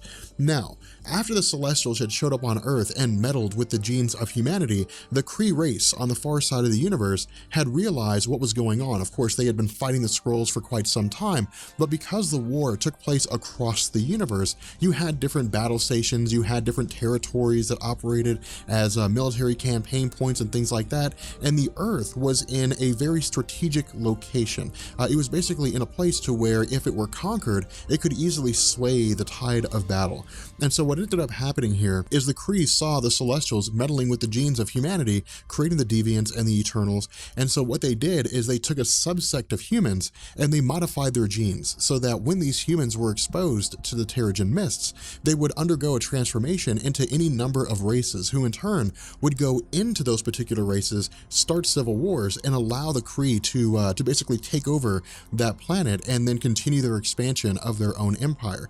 Now, somewhere along the line, the leader of the Kree race, the Supreme Intelligence, realized that if this happened long enough, eventually it would lead to the Kree's own destruction. And so what ended up happening is the Supreme Intelligence ordered that all of these Inhuman projects be completely eliminated, and all of them were, except for 5. You had the Chameleons, you had the Badoon, and you had a handful of others. Of course, you had the Inhumans on the planet Earth. And so this represents the second of the 4 cities. And what happened is that these universal Inhumans, the races that exist way out on different parts of the universe, have decided that it's time to take over the planet Earth. Now, with regards to the 3rd city, this is what's called the Forever City.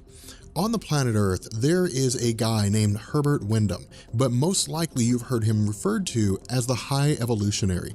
And he was a guy from the 1930s who was obsessed with genetics. He was actually a really big deal. He was really involved with the studies of Mr. Sinister. And we'll actually get to a discussion in my videos on a history of the Marvel Universe with regards to Mr. Sinister, because he was responsible for a lot of different things. He was responsible for Cyclops, the meddling of his powers when he was younger. He was responsible for the creation of the Weapons Plus project, which led to Captain America. It led to Wolverine. It led to Deadpool. Mr. Sinister was behind the motivation and why it is that we know that if Cyclops and Jean Grey ever had a child, it'd be wildly powerful. Mr. Sinister is behind a lot of things that have taken place in the realm of science in Marvel Comics as a whole.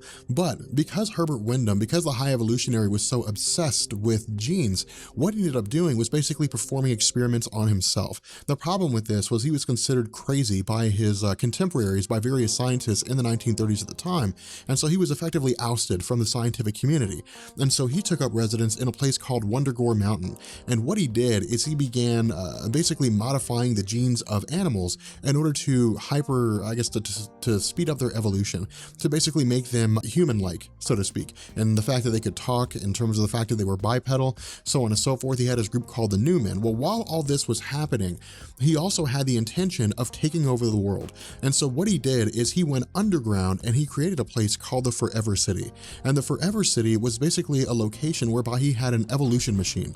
It would allow him to basically speed up the evolution of all beings on the planet Earth, all of whom would swear allegiance to him because he would present himself as their leader. The problem with this was that when he activated the machine, he considered it a failure because of the fact that the machine actually forced those who were exposed to it to revert in evolution, meaning they would go backwards in evolution, they wouldn't go forward. And so he effectively abandoned the Forever City. And so as time progressed and various underground creatures like the Maloids and so on and so forth discovered this Forever City, they began calling it the Lost City of the High Evolutionary. This represents the 3rd city in the War of the 4 Cities. And the reason why is because those who are currently occupying this territory have decided that it's now their time to take over the surface world. Now, the final city in this discussion, and the one that actually leads directly into the death of Johnny Storm, is the Negative Zone and the forces of Annihilus. Now, what this does is this actually picks up after an event called Annihilation. Now, for those of you guys who never read Annihilation, it was a really, really good story, and it actually coincided with the events of Civil War. And it was really interesting the way these two stories compared and contrasted with one another. And the reason why is because the connection between the two was Richard Rider of the Nova Corps. And what had happened is that while Captain America and Iron Man were feuding on the planet Earth, in the Negative Zone, Annihilus had basically discovered the Negative Zone's equivalent of the power cosmic, the power that Galactus wields. And so because Annihilus is obsessed with killing everybody in order to ensure that he can't die, that no one can conquer him, Annihilus took over the Negative Zone and then invaded the main 616 universe and began unleashing a horde of its forces. It was called the Annihilation Wave, and it basically spread like a plague throughout the universe, conquering planets, killing everything that it came across. It was one of the most impressive displays of death and destruction in the history of Marvel Comics. Now, where this led, of course, to the capture of Galactus and different things like that going on, and there were a lot of themes that were taking place, and it even led into the formation of the Guardians of the Galaxy under Star-Lord. What ended up happening here is once Annihilus was defeated, he was basically confined back to the Negative Zone. He was basically stuck there. And so what ended up happening here is the Fantastic Four, the Future Foundation, and these various forces were going about their own normal business. But within the Marvel Universe, you had what I think was called the Court of the Negative Zone, or the Court of Annihilus, or something along those lines. But it was basically the remnants of the Annihilation Wave who had taken up residence on Earth and were operating to ensure Annihilus could actually come back and succeed in wiping out all life in the Earth 616 universe. And so what ended up happening is that because Reed Richards was the first person to discover the Negative Zone, because he's consistently had a portal that accesses the Negative Zone, the court had basically surrounded the Baxter building by virtue of jobs and businesses and so on and so forth, and then invaded the Baxter building and opened up the portal. And so for the first time in Hickman's run of the Fantastic Four, Franklin Richards lets everyone know that his powers have returned when he wipes out the forces of the Annihilation Wave, or the preemptive forces. But what happens is that the Future Foundation, Franklin Richards and Johnny Storm and those guys, go into the Negative Zone for the purpose of destroying Annihilus's forces to ensure that he can never invade the Earth 616 universe again. And so what happens here is that while they're doing the best they can, ultimately they're overwhelmed because Annihilus has billions of soldiers, billions with a B. He's got so many soldiers, it's unbelievable. And so what ends up happening is the Future Foundation basically bails out, but someone has to stay behind, and they have to basically lock the door and then randomize the access code so that no one can figure out how to gain access again. No one can get in and no one can get out. And so what ends up happening here is Johnny Storm stays behind. And this to me is one of the best moments in Hickman's run, because Johnny Storm he's not scared, he's not afraid, he doesn't care. He's angry and he's confident because he turns around and he says 1,000,000,000 to 1, and then he just says flame on, and then it immediately cuts to the end of the comic. Now, when this happened, when Hickman revealed that Johnny Storm was basically dead, it took the comic book world by storm. There's no better way to say that. It sent shockwaves. No, there had never been an instance when Johnny Storm had died, because the Fantastic Four just don't die. It doesn't happen. Sometimes the X-Men die, sometimes Captain America gives up. There's been a couple times where Captain America supposedly died, but it turned out he was alive. Thor died, and Thor disassembled during the events of Ragnarok. But the members of the Fantastic Four don't die. That's off limits. You don't kill them. And so it was a huge surprise to see Johnny Storm killed off.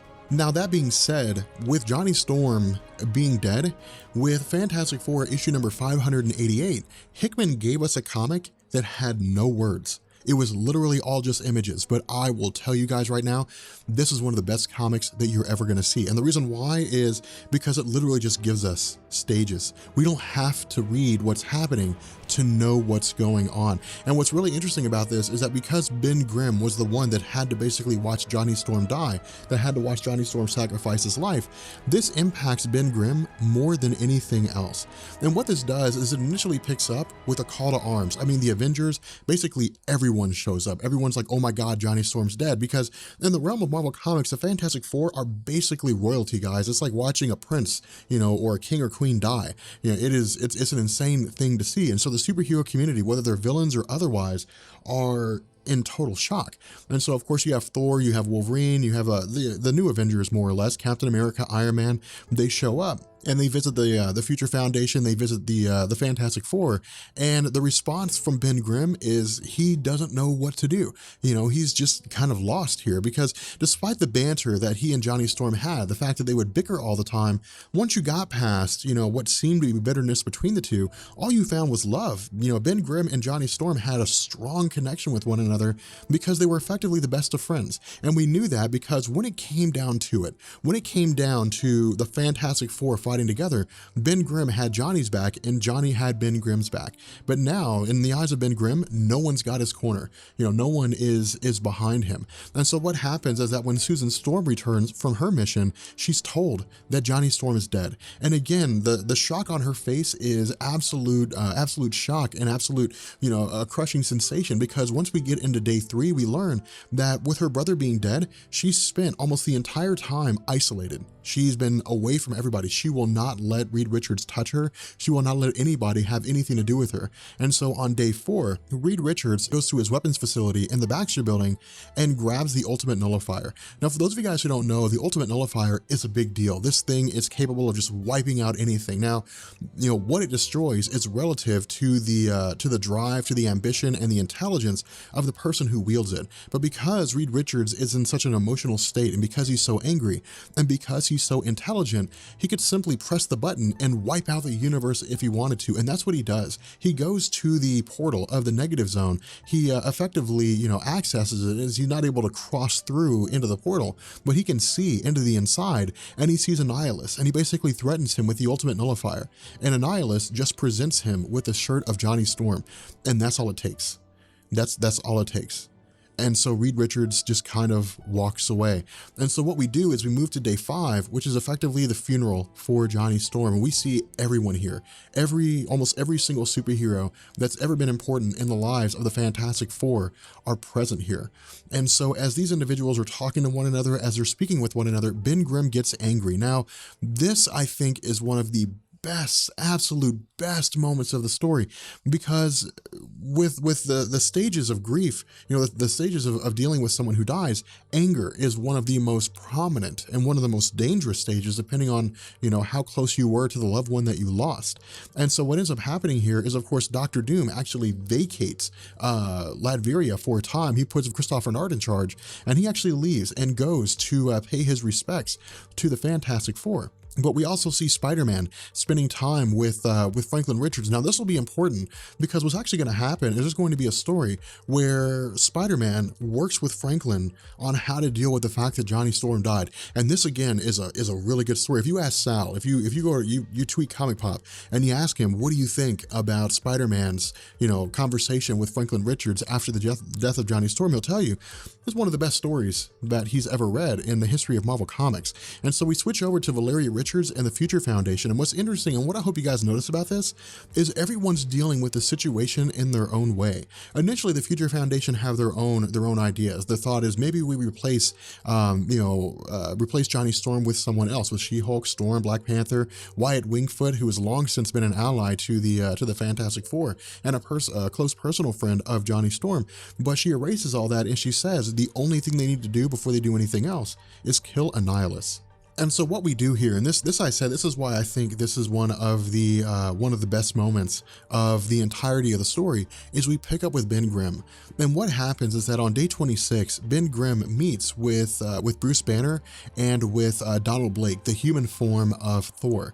And of course, we see that Donald Blake has a stick, or his cane, which if he hits on the ground, it will turn into the hammer of Mjolnir, and he'll become Thor. And so what happens is they present him with with an image of Johnny Storm. And initially, Ben Grimm doesn't want to have anything to do with it. And so Donald Blake transforms into Thor, and he and Ben Grimm begin fighting one another. And then Bruce Banner changes into the Incredible Hulk, and they start fighting. All three are getting into a conflict, and they're battling. And initially, this seems as though they're picking a fight, but what they're doing here is they're letting Ben Grimm work out his anger. They're letting him work through his hatred and his rage, because Ben Grimm is so strong. If he were to freak out, and if he were to just start attacking anything, he would almost lay waste to the planet. But both Thor and the Incredible Hulk are two of the only people in existence who can withstand a beating from Ben Grimm almost completely unfazed. And so this is why I say this is such a great story, or such a great aspect of the story, because this is basically just Ben Grimm coping with the death of his best friend.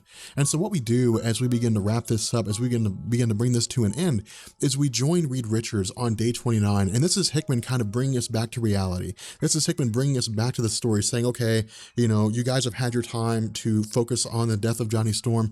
We have to get back to the bigger picture here. We have to get back to this great big huge story arc that he's giving us.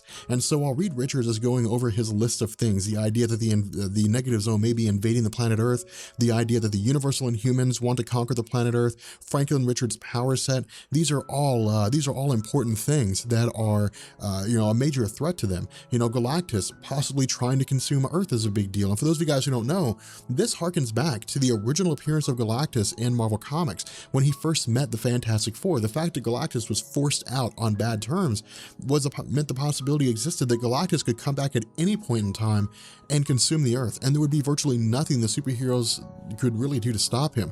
But more so than that, Reed Richards says that the reformation of the Council of Reeds is necessary. And this is something that I'd love for you guys to keep in the back of your head, because this will be very important later on down the line. But as this begins to come to a close, what happens is Reed Richards is met with the arrival of his father, Nathaniel Richards. So as we continue our discussion on Jonathan Hickman's Fantastic Four, we pick up now with what I consider to be one of the absolute best moments of the story. This sits right up there with the ending of Hickman's Fantastic Four, the conversation between, Galactus and Franklin Richards about how they'll both stand until the end of time. This is right up there. This is the segment of the story that deals with the conversation between Spider-Man and Franklin Richards. And what happens here is during this month of mourning, basically this 30 to 31 day period whereby all the members of the Fantastic Four and even some of the other superheroes in the Marvel Universe are dealing with the death of Johnny Storm, Spider-Man visits Franklin on a rooftop, and Franklin's just kind of here just trying to understand everything that's going on. And what happens is he basically just starts relating to Spider-Man as a child. And this is why this is so good, because when you cast aside all the powers that Franklin Richards has, when you cast aside the fact that he can just make the universe whatever he wants it to be, the one thing he has to contend with when it comes to his powers is he cannot bring Johnny Storm back. He cannot resurrect Johnny Storm from the dead. And a lot of people will look at this and ask why. If he could resurrect Galactus, why could he not resurrect Johnny Storm? Because Galactus is a cosmic construct. He's an aspect of the universe. It would be like Franklin Richards, recreating a planet after that planet was destroyed. It's easy to do because it's just it's part of the cosmos. It's just the way things are. With Galactus, he's just an amalgamation of cosmic energies. And so to simply reconstitute those energies in a way that take on the form of Galactus with all the same memories and all the same views and experiences and so on is not difficult. But to recreate a human being who has a soul and whose soul has presumably passed on to the realm of the dead, Franklin cannot access that area. And so he's effectively trying to open a door or trying to get into a room through a door that he can't open. And so this is why it's so hard for him to deal with the fact that Johnny Storm has died. But more so than that, what's really interesting about all this is that Spider-Man tells Franklin the best thing to do is to just clear their heads, is to get away from spending so much time being down about the situation and to basically just sort of take a day for themselves. And so that's what they do. They end up going out and they get a hot dog with one another. And this is why I love Hickman's run of the Fantastic Four so much, because he does a great job of humanizing the characters. When we look at characters in Marvel Comics, we look at Captain America, we look at Daredevil, Iron Man, so on and so forth. For the most part, there's this wall that exists between us and them. We recognize they're fictional characters. They say whatever the writers want them to say. They do whatever the writers want them to do. But when you're going through Hickman's run of the Fantastic Four, it doesn't feel that way. And maybe I'm reading a little more into it than I probably should, but it doesn't feel like fictional characters to me. It doesn't feel like nonsense. They feel like genuine people with their own organic thoughts and desires and so on and so forth. And so what happens here is that as short as this is, while the two of them are talking, Peter Parker reveals to Franklin that his uncle had died when he was younger. And what this does is it creates a very close relationship between the two of them because they're both coming from the same place. Franklin Richards lost his uncle, Johnny Storm. Peter Parker lost Uncle Ben. And because both of these individuals played such prominent roles in their lives, they have effectively, it kind of bridges the gap between the two of them. Now, there are some differences here, and Hickman doesn't shy away from these differences. He doesn't move away and try to ignore them. He actually embraces them here. With Uncle Ben, the value of Uncle Ben in the life of Peter Parker was not recognized until he was gone. It was the perfect example of you don't know what you have until it's gone. And Peter Parker talks about this. He says that he didn't really realize how close or how much he needed Uncle Ben until Uncle Ben was gone. With Franklin, it's similar, but it's not the same. Johnny Storm played a very active role in the life of Franklin, and he was around for quite some time. Of course, Johnny Storm was an active member of the Fantastic Four, went on a series of adventures, but more so than that, he and Franklin shared a very close relationship, more so than Spider-Man and Uncle Ben. Spider-Man looked at Uncle Ben as a a father figure, whereas Franklin looked at Johnny Storm for all intents and purposes as a brotherly kind of figure, really more of an extremely close friend than an actual relative. And so what ends up happening here is that as the two of them begin to go on, and this is why I love this story so much, Franklin says that he has a secret to tell Peter Parker. And when Peter asks him what it is, Franklin says he thinks he could have saved Johnny Storm. And this is so awesome because this really hits at the heart of Franklin's struggling. It hits at the heart of him as a character. With all his vast abilities, he doesn't feel like he could have saved him, where he feels like he could have, but he didn't. And this is why he struggles so much, because Franklin could have easily saved him. Franklin could have simply used his powers, wiped away the entirety of the Annihilation forces, and saved Johnny Storm. But Franklin didn't. And he didn't because he's a child. Despite all the things that he's done in the past, all the crazy situations that have happened around him, they happened because he was able to think clear-headed. But in the situation that they were in, when the Annihilation wave was threatening to invade Earth, Franklin got caught up in the situation. He panicked and he didn't quite know what to do. And so the result is that when he tells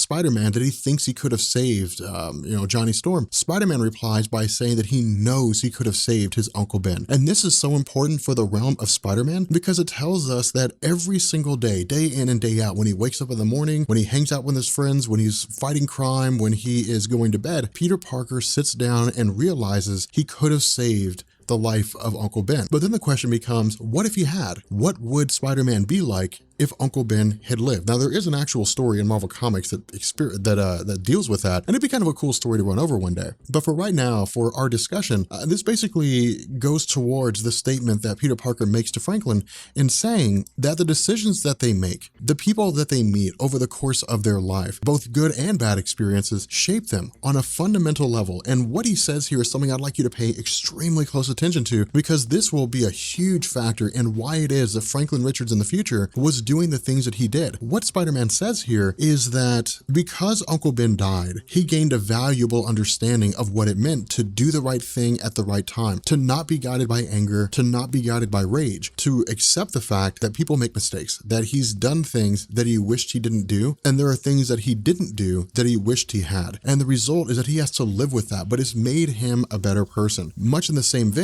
Franklin Richards dwells on the idea that he believes he could have saved Johnny Storm, and he most likely could have. But the fact that he didn't does not mean that Franklin is a failure. And this is what Peter's telling him, that he's not a failure as a human being. He's simply he was in a situation, he was caught up, and he didn't quite know what to do. And so the result is that as this little segment of the story begins to wrap up, what ends up happening is Peter just sort of brings things to a close and takes Franklin Richards back home. And what this does is this leads us into the official launch of the Future Foundation story and Peter Parker becoming part of the Future Foundation. Now, for those of you guys who have seen various images of Peter Parker during your travels, where you've seen him in his white suit, basically dressed in this weird looking white suit, this is Future Foundation. This is Jonathan Hickman's run of the Fantastic Four. And what we do here is we transition to Reed Richards after this mourning phase is basically over. And what happens is he's watching an image of, or I guess a hologram, a message from Johnny Storm, basically telling them, yes, it sucks that I'm dead. Yes, it sucks that I'm not in your life anymore, but you guys got to move on. You guys got to look to the future. You can't dwell on the past. And so for Reed, while he's watched this video time and time again, it's helped him to sort of move forward. It's helped him to accept the fact that Johnny Storm loved them, that Johnny Storm sacrificed his life to protect them. And so in the end, the only thing they can really do is continue to move forward. And so what we do here is we pick up with Spider-Man officially joining, or I guess heading over to the Baxter building to meet with Susan Storm. And this is interesting because this is when the costumes of the Fantastic Four begin to change. And on its surface, Hickman doesn't immediately tell us what's going on. But even when he does tell us, he doesn't spend a whole lot of time doing it. There's not some huge grandiose explanation. It's not a storyline in and of itself. It's basically Susan Storm telling Peter Parker that after the death of Johnny Storm, that things needed to change. It didn't make any sense to wear costumes that had fours on them anymore because there weren't four of them anymore. Instead, there were only three because Johnny Storm had died. And so in order to both respect the memory of Johnny Storm, but also move into the future,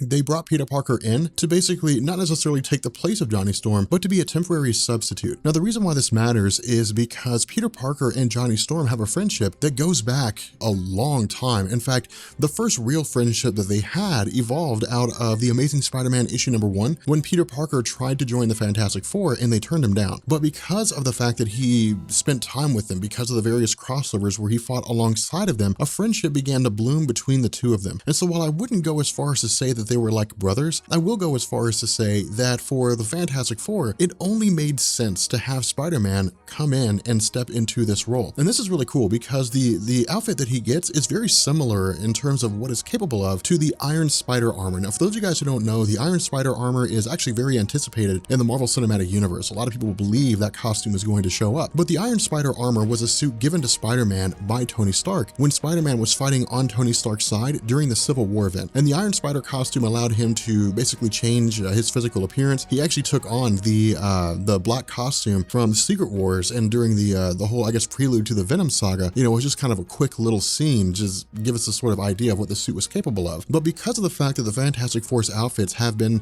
consistently composed of unstable molecules, that unstable molecule formula basically allowed Susan Storm to use her powers while she was in the suit. It allowed Reed Richards to stretch the suit and so on and so forth. But it also benefits in the sense that Spider-Man can sort of modify the suit to, I guess, suit his own situation, to sort of make it his own. And so what happens here is that as they're going about, as they're having their own conversations and they're sort of conversing with one another, what we end up doing is we actually jump to Pavlov, which is a prison, and that is where the Wizard is being held. Now, the Wizard originally appeared in the beginning of our discussion on Hickman's Fantastic Four, and we didn't really have a whole lot to say about him. Suffice it to say that he presented the catalyst for Reed Richards, recognizing that people are just bad and they're going to do bad things. And the only way to basically save the world was to solve the problem of everything, which initiated the whole Council of Reed storyline. But with this group called Advanced Idea Mechanics, which are sort of these enigmatic individuals who are bent on world domination through technological means, they have been brought in for the purpose of rescuing the Wizard. Now, we're not originally given an idea, we're not initially told why it is that this is happening. Instead, we see that the Fantastic Four alongside Spider-Man show up in their new get-ups with the new paint suits on the vessels and with their new costumes, and they basically go through and defeat Advanced Idea Mechanics, and they eventually get into a skirmish with the Wizard, although the Wizard is successfully able to escape. Now, what he says is that Reed Richards has something that belongs to him, and he's going to take it back. Now, what the Wizard is referring to is his son, quote unquote. The Wizard didn't really have biological children per se. Instead, he was a genius-level inventor who went through and created people. He created human beings of all shapes and sizes and then used them as an army to carry out his various schemes. But the child that he had created had been taken by Reed Richards when the Wizard was originally imprisoned, and that child is part of the Future Foundation, more or less being taught the various ideas of technology and how to make the world a better place, which goes directly in line with the Wizard's idea of dominating the world and taking away humanity's free will, owing to the belief that humanity would use its freedom to make its own decisions as a means to destroy itself. And so what ends up happening here is that once the Wizard and the various groups get away, we sort of see some banter back and forth, but we actually end up jumping back to the Baxter building. Now, this is a really cool moment in the story, what happens here over the course of the next little while. And the reason why is because at the end of the last video, we had talked about how Reed Richards' father, Nathaniel Richards, had come back. And this was a very big deal because Nathaniel Richards had appeared off and on throughout the history of Marvel Comics, but he had never had a long-term role in his son's life. He had basically bailed out on Reed Richards when he was a child and then hadn't seen him for decades. Now, of course, we actually found out that it was because Nathaniel Richards, in relation to Reed, he was one of a multitude of Nathaniel Richards from across the multiverse that were pulled into this conflict, and they all started hunting each other down. And so Nathaniel was basically jumping from one reality to the next in order to keep himself alive. He was literally just on the run, trying to keep himself from dying. And so picking back up with the Baxter building, it's the small things, I think, that really build Hickman's run into something special. And the reason why I say this is that with Peter Parker sitting down and getting ready to partake in the roast that's been cooked by Nathaniel Richards, he initially goes to sit down in Johnny Storm's spot, and Franklin says, "No, you can't sit there. That's Johnny's spot. You know, that is Johnny's place." And it's sort of just paying respects. You know, even though Johnny's not there, it's just kind of paying a respect and saying we have to keep Johnny's memory alive. Now, of course, this is designed to be a temporary thing, and as we'll find later on, these events with Johnny Storm aren't necessarily what they appear to be. But the fact remains that one of the funny little bits here is that while they're all sitting down for dinner, they actually say grace. Now, the reason why I like this is that while it's not really important and has virtually no bearing on the story whatsoever, it's funny to hear Franklin Richards say grace, because when you're a god and you can make your thoughts a reality, of what relevance are gods to you? Of what relevance are, other beings to you? Franklin Richards could easily destroy the Skyfathers. Franklin Richards is on par with the Celestials. Franklin Richards is as powerful as some of the most powerful beings in Marvel Comics. The only ones that really surpass him are like Eternity and Infinity, and even they might find themselves with a bit of a challenge when it comes to trying to take him head on if his powers were to fully manifest and reach the entirety of what it is that they were capable of. But again, this is just a little bit of a funny situation here. Nothing too big, just something that I thought you guys might enjoy a little bit. But what also happens is we get a little bit of the look of the Fantastic Four beyond the conflicts. And again, this is why Hickman's so cool, because he gives us the stuff between the pages, so to speak. Then of course, when Reed is talking about everything that's currently going on, about the Universal Inhumans and so on and so forth, the initial idea is, well, maybe they should terraform the moon, and that way they can give the Inhumans a place to live, as opposed to those individuals having to live on Earth. And where everybody else at the table says, yeah, sure, that's fine, that's a great idea, Nathaniel says that's stupid. And this is really funny, because Reed Richards has basically been in an environment for so long where everybody just agrees with him that it's refreshing to have somebody say, Reed, that's a stupid idea. Now, this doesn't mean that Nathaniel's being a dick. It simply means that everybody in the Fantastic Four is so used to how intelligent Reed is, very rarely would he say we should do something without having thought about it first. But even for Reed Richards, it's nice to have someone come along and say, you should not do that. That's silly. But at the same time, it's just a dad relating to his son. And for Reed, it's good to have that feeling, because it's one that he has not felt for quite some time. And so as things begin to progress, as dinner begins to pass, what ends up happening is we see that the kids are put to bed and so on and so forth, and Nathaniel Richards and Valeria Richards meet with Reed for a conversation. Now, for those of you guys who did not see my last video, we had talked about how Valeria had traveled to Latveria to visit Dr. Doom, and she had made a pact with Dr. Doom that if Doom would assist in defeating Reed Richards, that she would help Dr. Doom fix whatever brain problem it is that he's suffering from. Now, the reason why he was suffering from a brain issue went into a story that was previously existing. We don't really need to go into that. You're welcome to watch the video if you want to see it. It seems like an unnecessary thing to add at this point into our discussion. But the fact remains here that Reed is not happy with this. Reed does not like the idea of associating with Dr. Doom, because they've been enemies for so long, but also because Dr. Doom is a very nefarious person. Dr. Doom isn't necessarily someone who would trick people. He's a very honorable guy, which we'll actually find out here in a little while. But the fact remains that he's basically just a dick, and Reed doesn't want to have anything to do with that. But the fact remains that because Valeria thinks that it's a good idea, because Nathaniel's saying, hey, I've been in the future, this is something that needs to happen, in the end, Reed Richards more or less goes along with it. And so what ends up happening is, of course, we see them pick up with Dr. Doom. Now, Dr. Doom in the Fantastic Four, or in the Baxter building, is one of the greatest moments in Hickman's run. And the reason why is because all he does is just give Ben Grimm a hard time. And this is such a great moment. You guys are going to get one hell of a kick out of this. So of course, Ben Grimm's reaction to finding out that Dr. Doom is in the Baxter building is exactly what you'd expect it to be. Ben Grimm just freaks. He's like, no way, no, that's ridiculous. Doom does not need to be here. He's our arch nemesis, what's going on here? And of course, Reed says, no, it's fine. I allowed him to be here, and then Doom starts taunting Ben Grimm. And of course, with Johnny Storm's death fresh in the minds of everyone, Dr. Doom, being Dr. Doom, decides to use that subject. And what he does is he asks Ben Grimm, he says, is it true that while Johnny Storm was facing off against a veritable horde of the Annihilation Wave, that Ben Grimm, surrounded by children, ran off and hid? And that just sends Ben Grimm right over the edge, and he loses his mind. Now, this is kind of important, because if Ben Grimm were to get his hands on Dr. Doom, he would probably kill him in this stage of complete rage. But because Susan Storm steps in, she sort of stops everything. She sort of just basically stops the two of them where they're at, using her ability to cast force fields. And the initial idea here is that no one really understands why Ben Grimm is here, aside from Reed and Valeria and Nathaniel, and of course Doom himself. No one knows why he is allowed to be inside the Baxter building, but the fact remains that Ben Grimm doesn't like what's going on. And so the result is that, of course, he takes Dragon Man, and they end up leaving. Now, Dragon Man, we don't need to worry about. You guys are welcome to look him up. He's not really intricate for our discussion here, but he's just kind of like a mascot, so to speak, for the Fantastic Four, and they end up bailing out. Now, initially, Reed says, Susan, you should go spend time with him. figure out what's going on, you know, try to get things sorted out. And her response is that Reed is an idiot for having Dr. Doom here. She doesn't know why he's here, and she's not happy about it. But the funny thing is that Doom's response is that in the end, his goal is to fix whatever problem it is with his brain, and it doesn't matter to him what else is going on, especially the thoughts and feelings of Susan Storm. And again, this is another perfect example of Hickman writing. Susan Storm's not putting up with any of Dr. Doom's shit. And what she says is that if he keeps mouthing off, she's going to send some air bubbles into his brain and reduce him to the intelligence level of a vegetable. And of course, Doom shuts up, which of course I would probably do the same.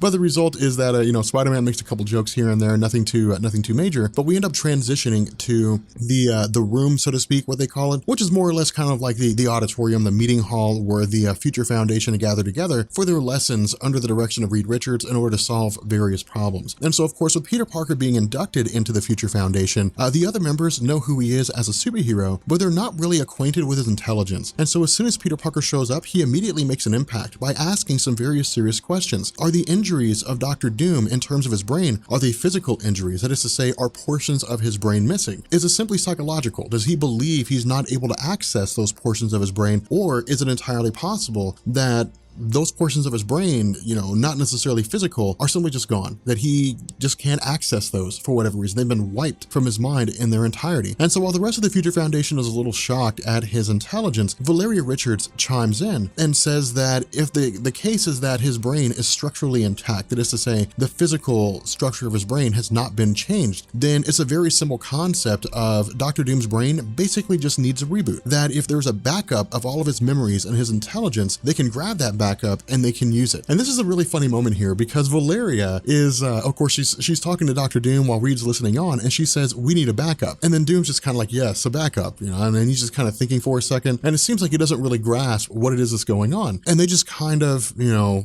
look at one another for a second, and Doom asks Valeria if she's trying to annoy him, and she just sits there for a second or two, and then she says, I said we need a backup. And then Doom finally figures out what it is she's talking about. This isn't really huge, but I love this kind of thing. I love this kind of thing in comics because it makes them human. You know, this is the kind of thing that you would see and you would laugh at if you saw it happen in real life. And so to me, it was just a really great moment. But what we do here is we pick up in Latveria proper. Now, once we're in Latveria, what we find out is that this entire situation is actually going to rely on the character of Christophe Bernard. Now, initially, when I was going through this, and I'd actually forgotten some of the writing that Hickman had done here, I was trying to figure out a way to add Christophe Bernard into our explanation. But the great thing is that we don't have to, because Jonathan Hickman basically gives us that. He essentially gives us the rundown of, you know, who Christophe Bernard is. And what we're told is that at some point in the history of Latveria, there was a rebellion that was orchestrated. And while Dr. Doom was able to quell the rebellion, Christophe Bernard was a child who was orphaned by the death of his parents. And so what ended up happening is Dr. Doom took Christophe Bernard as his own, but did this for a couple reasons. One, because Dr. Doom probably felt bad for him, although within Marvel Comics, assuming anybody's actually writing Dr. Doom the way he should be written, he would never admit to that. But the other half was that Dr. Doom wanted a backup. He wanted to make sure that if something happened to him, if he died, that his legacy would be carried on through an heir. And so what he did is he took all of his memories, all of his intelligence, all the knowledge that he had on the dark arts, on science, on technology, and put it into the mind of Christophe Bernard. Now, while this does make Christophe Bernard intelligent, the best way to think about this is if his brain was a computer, then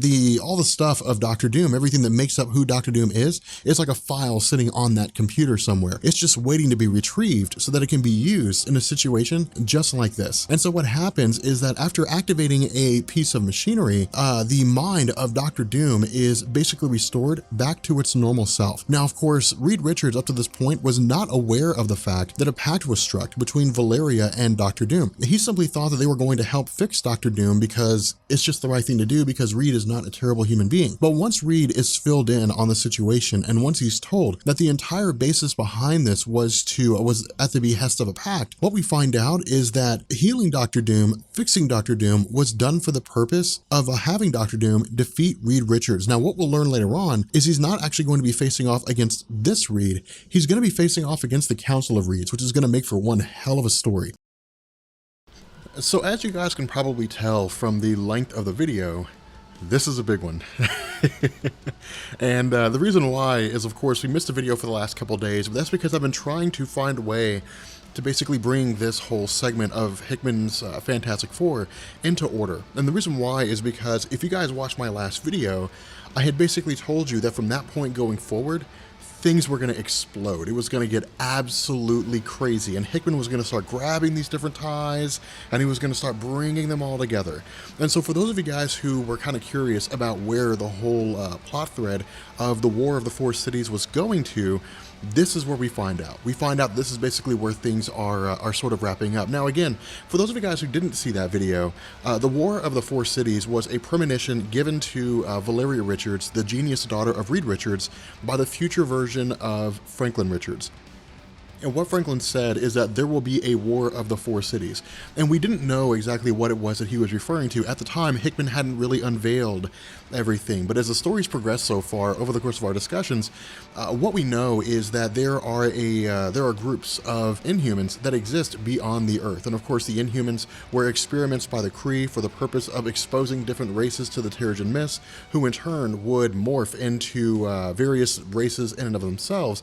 They might have powers, they might not. They all serve different kinds of purposes, but the goal was to basically use the Inhumans as a way to infiltrate different races across the cosmos, allowing the Kree to take over those races and expand their own empire. That was the premise behind the Inhumans on Earth. What we learned was that our Earth Inhumans were not the only ones. There were other Inhumans from across the cosmos, from across the universe, who had received this same treatment, and they were considered to be the universal Inhumans. And a time had come when they had basically made the argument that it was time for them to take over the Earth, to make Earth their rightful place. Now, as far as I'm aware, Hickman doesn't really give us a reason why, except to say it's just part of the story, and we can just kind of take it, for what it is. We don't really need to read too much into that. But the second of these groups was, of course, the members of the Forever City, which was a city basically created by the High Evolutionary, a man who lived his life according to the premise of evolving himself and others as best he could. And so the result was that he created something called the Ascension Engine, which basically jump-started the evolution of various people who stepped into that city, whether they were extremely primitive in the form of moles themselves, or whether they were human beings. It would basically speed up their evolution to the next stage. Now, the next group after that was, of course, Atlantis. And Atlantis, as we know, or at least those of you guys who are relatively familiar with Marvel Comics know, is that's where Name of the Submariner comes from. Well, of course, because Atlantis had been around for thousands and thousands of years, if not, millions of years, you had old Atlantis, which was ruled by a group of those individuals who held on to old beliefs. And the idea was that they were going to overthrow the new Atlantean Empire led by Name of the Submariner, and they were going to basically take the surface back. And so this led to the whole involvement of Susan Storm being a sort of go-between for Name of the Submariner to deal with the old Atlanteans, and for the old Atlanteans to be kept in check to keep from seeing their plans of taking over the world coming to fruition. Now, that said, the fourth group came in the form of Annihilus, his forces that existed in the negative zone, and all they wanted to do was basically open a portal to Earth and to conquer Earth along with the rest of reality. They were pretty straightforward and the easiest to understand. So again, to sort of rehash this, our first group was the Universal Inhumans, our second group were the occupants of the Forever City, our third group was Old Atlantis, and our fourth group was, or I guess is, Annihilus and his forces. Now, what we're going to see is that with this coming to fruition, because of the fact that Valeria Richards had accessed the portal that had been created by Reed, whereby he encountered the multiversal versions of himself in the form of the Council of Reeds, when she did this, what we find out is that she basically escaped alongside these other Reeds when the Mad Celestials were still laying waste to the council chamber. And so we have about 4 or 5 different versions of Reed from this council who are within the main Earth 616 universe of Marvel Comics. And so what we do here is we pick up with Dr. Doom. We pick up with the fact that he again is basically going to help Reed destroy him, or at least destroy these other Reed Richards. And so once we begin to get into this, we basically see that invitations are being sent out to various people, of course to the High Evolutionary, to Diablo, to the Mad Thinker, to the Wizard. And one thing I'd like you to take note of here is that these invitations are being sent out to some of the most formidable, or at least some of the oldest villains of the Fantastic Four.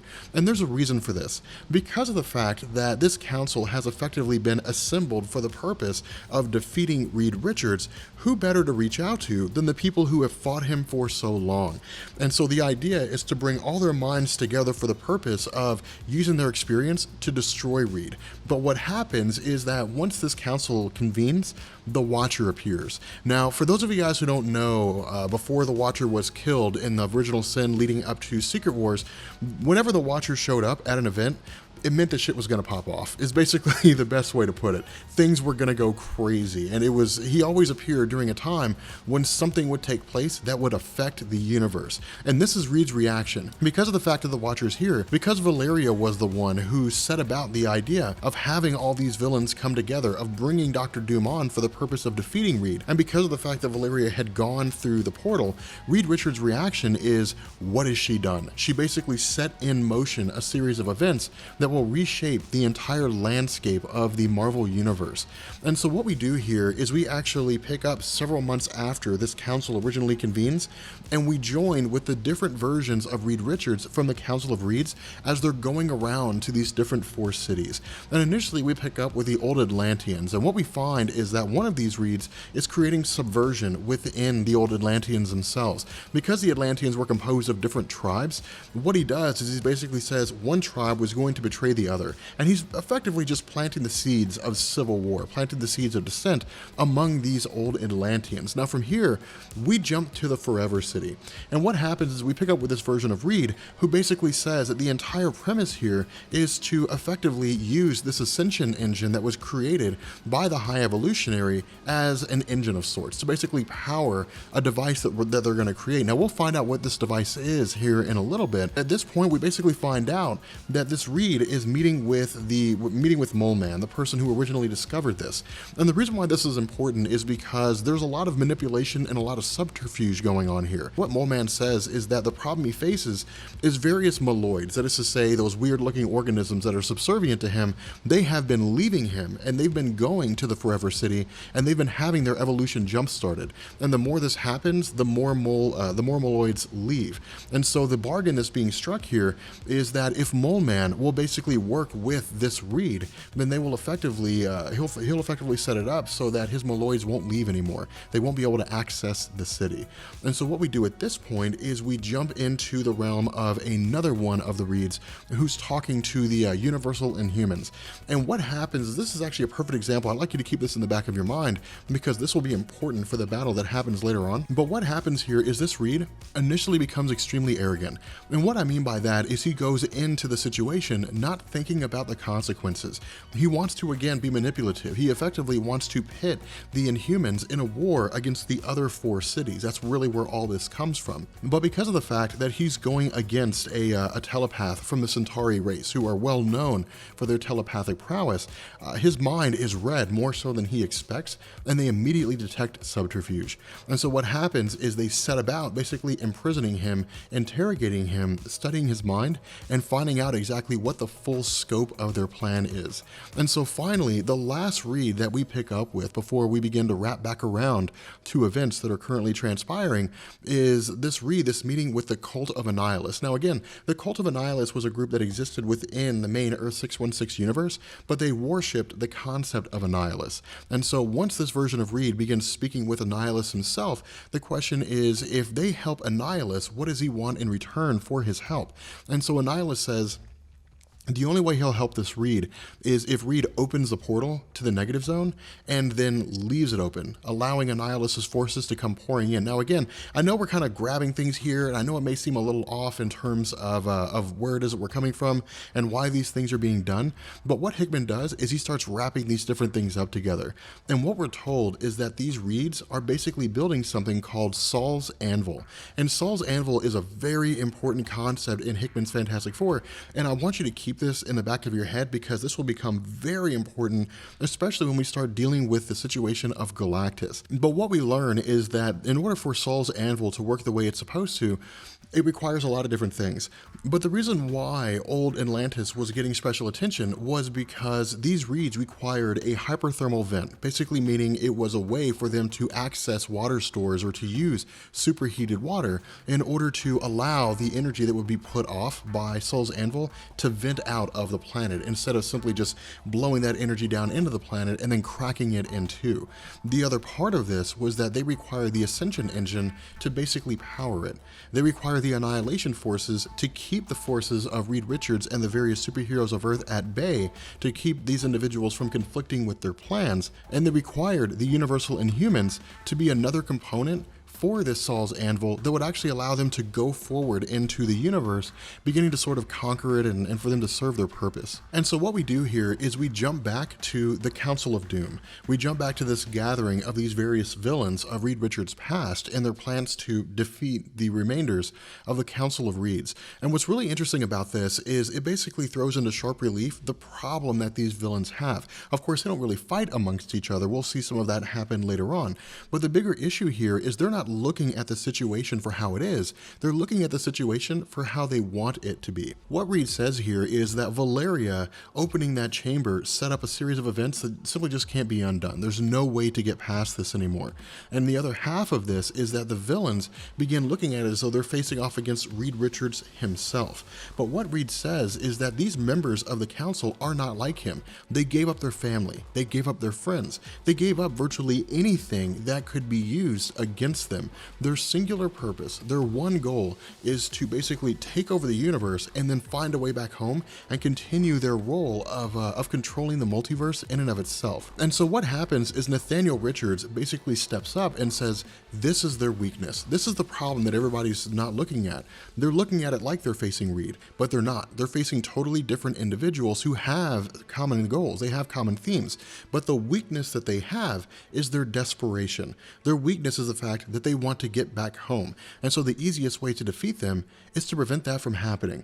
And so while Reed Richards and the various individuals don't necessarily grasp what it is that Nathaniel's saying, Nathaniel says, what is it Reed would do? If Reed were in a situation that he didn't think he could get out of, if Reed were in a situation where he seemed overwhelmed by the events that were transpiring and he wanted a way to sort of let his mind wander in order to keep himself preoccupied but also focus on the variables as well as the facts, what would he do? And Reed says, they're building a machine, which of course we know to be Saul's anvil. And so what happens here is Valeria says, yes, she knows about it. Yes, she knows about that device, but the first step in order for them to acquire this is to basically get to old Atlantis. And so what happens is the Fantastic Four, I guess the Future Foundation at this point, begin to head out to old Atlantis. But while this is happening, Susan Storm has also been summoned to old Atlantis because of the fact that the subterfuge that version of Reed had been working on, the one that had been planting the seeds of civil war, has basically come to fruition, and the old Atlanteans are fighting amongst themselves. And so what happens is that while Susan is there, and while Susan, Spider-Man, and a couple other members of the Future Foundation help to basically fight off these forces, in the end, they appear to be overwhelmed. In addition to this, they're joined by the forces of the Mole Man, and so it's basically a situation where everybody is against the Fantastic Four. But more so than that, because Reed isn't there to necessarily explain everything that's going on, as the conflict begins to unfold, the alternate reality version of Reed Richards, the one that was part of the Council of Reeds and was sowing the seeds of civil war, reveals himself. And to Susan's eyes, this is her husband. This is the actual Reed Richards, and so she's very confused and she's absolutely baffled as to what's going on. And so what happens is this evil version of Reed plays on that. He takes that idea that Susan is momentarily distracted and effectively attacks her. And so while she's temporarily incapacitated, of course she's not severely injured and she's not dead, Spider-Man tends to her, and Alex, one of the members of the Future Foundation, does what he can to basically take out these forces, or at the very least to keep them at bay and to keep them from destroying the city of old Atlantis. And so while he's not necessarily successful, owing to the fact that that version of Reed is able to take old Atlantis away, is able to whisk it away and open up this thermal vent for access, what we do is we pick up with Reed Richards in one of the most dangerous situations that any man could be in, dealing with an angry wife. And so what happens here is, as he's talking to Susan Storm, Her question is, when Spider-Man was telling Reed about everything that was going on with that battle, Reed was not really shocked when he said an alternate reality version of himself had taken old Atlantis away. The question she has is why? Why was he not shocked? Why was he expecting to hear something like that? And so he effectively sits down and tells her everything that's going on. He tells her that he opened a portal to basically solve the problem of everything, that he walked through that portal, that he encountered alternate reality versions of himself from all across the multiverse, that they had all abandoned their families, they had left their wives and children, they had left their friends behind, and that the Celestials from an alternate reality had effectively laid waste to that council, and that Reed was not willing to take those same steps and effectively left. He disbanded or seemed to abandon the council in favor of keeping his family. And so what we do here is we jump to the forever city of the High Evolutionary. And again, we see more of these Reeds spending time with one another, and this is where the bargain begins to come into play. If these individuals who are part of the Forever City, if they will close their doors off to the Mole Man and to the Moloids who would otherwise seek to enter the city, then these Reed Richards will work on a way to ensure the long-term survival of these members of the Forever City. And the reason why is because with their evolution being jump-started the way that it is, they're still not able to procreate the way they need to because that facet of them just isn't available. It's not worked into their genes. That's one of the reasons why evolution works the way it does, is to ensure things begin moving in a forward direction naturally. But because they were artificially sped up, their bodies don't function right. And so because of that, if these Reeds are able to effectively cure them, then it won't be a problem anymore. In order for them to achieve access to this improvement on their physiology, they also have to basically work on the machine and fix it so that it'll go back to its previous standard. That way the Reeds can enhance it to their desires in order to make it work the way they want it to. And so what happens here is that as they're working on this Saul's Anvil, as they're working on this machine, we're ultimately, met with the return of Earth's Inhumans. And the reason why this matters is because with Earth's Inhumans having been gone during an event called the War of Kings, which dealt with Vulcan, the third Summers brother, who's an Omega level mutant, seizing control of the Shi'ar Empire, and Black Bolt, who led the Kree Empire, waging war against one another, it opened the stage, it opened the platform for the Universal Inhumans to try to acquire Earth in the first place. And so with the Inhumans back, with the Inhumans looking at both these Universal Inhumans as usurpers, as well as the actions of these various Reeds going in direct conflict with what it is that they wanted to achieve, we eventually see that these Inhumans begin to just wage war. They effectively just begin crushing every single person who would otherwise seek to oppose them or usurp their position. Now, this is actually really cool, and the reason why this is interesting is because this is in direct opposition to the kind of Inhuman stories that we're getting right now with Marvel Comics. The Inhuman stories that we're getting at the moment really aren't that great, but this run of the Inhumans give them a dynamic aspect. They give them range, they make them interesting, they make them intriguing because they have motivation, they have desire, as opposed to just kind of being people who were there. But the fact remains that we basically joined the versions of Reed temporarily as the Inhumans start to lay waste to the city, as they just begin killing off every single occupant, every single person that's there. Now, what we do here is we actually take a break for a second and we jump back to the Baxter building. And I know it really feels like we're jumping around a lot. I know it feels like we're bouncing around a lot, but there's going to be motivation behind this, and there's going to be a reason, because this is going to clear up a lot of stuff and it'll let us move forward without having to worry about any of these lingering things. But picking up with Susan Storm, we see her meeting with Nathaniel Richards. And this is interesting here. It's not a super important thing, but it's interesting here. And the reason why is because it tells us that Susan Storm doesn't really trust Nathaniel.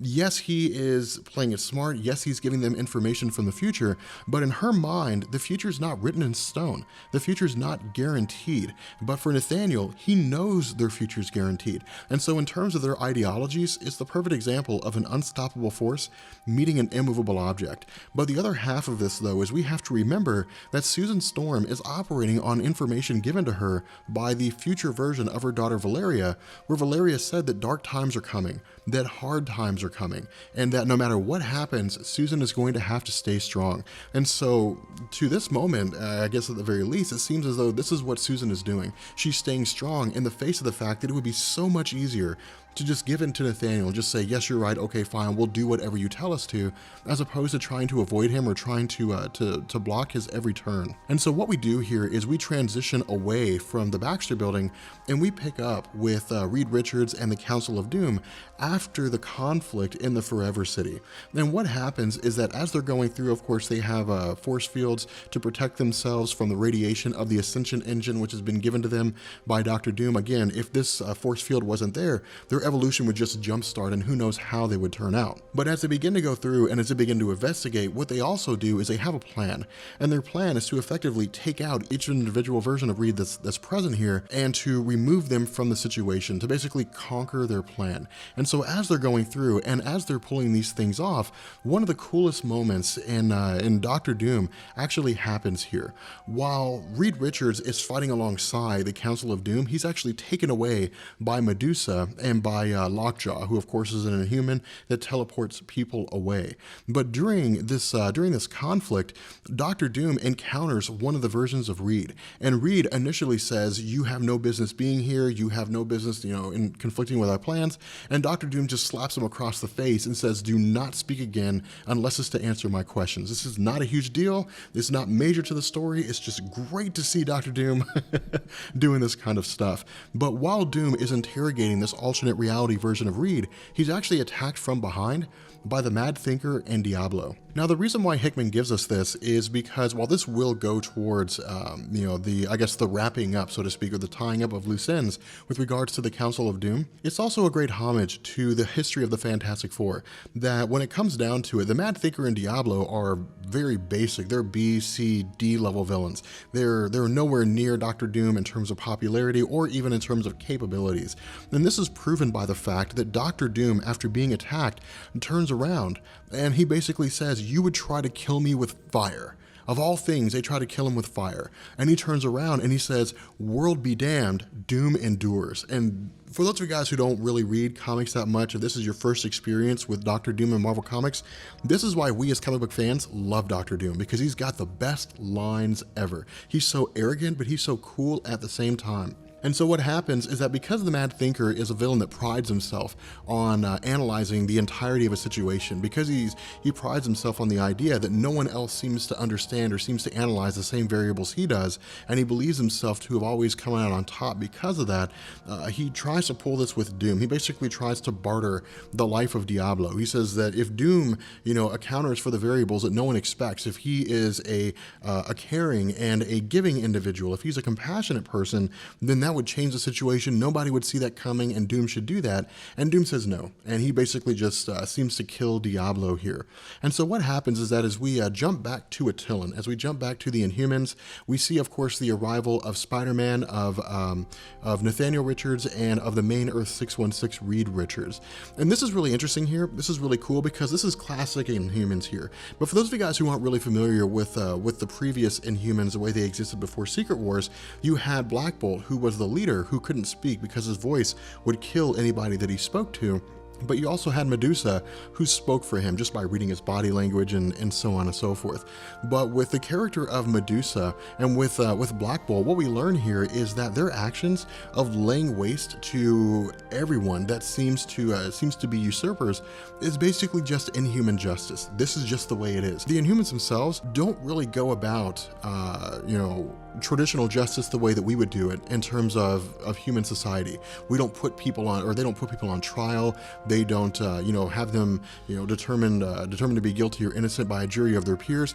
They just kill stuff. They just wipe things out. It's just how they do it. It's really not, something to read too deep into. It's just the way they do things. But the fact remains that with the Inhumans going through and attacking virtually everybody, that the Wizard and his advanced idea mechanics henchmen seem to vacate. They seem to basically bail out. And so what we do here is we pick up with a high evolutionary who gets to the Ascension engine, and he says that this has basically been modified, it's been adjusted. Yes, it's been adjusted beyond his expectations, but it doesn't serve the purpose that it was originally designed to serve anymore. It's basically been transformed into a power source.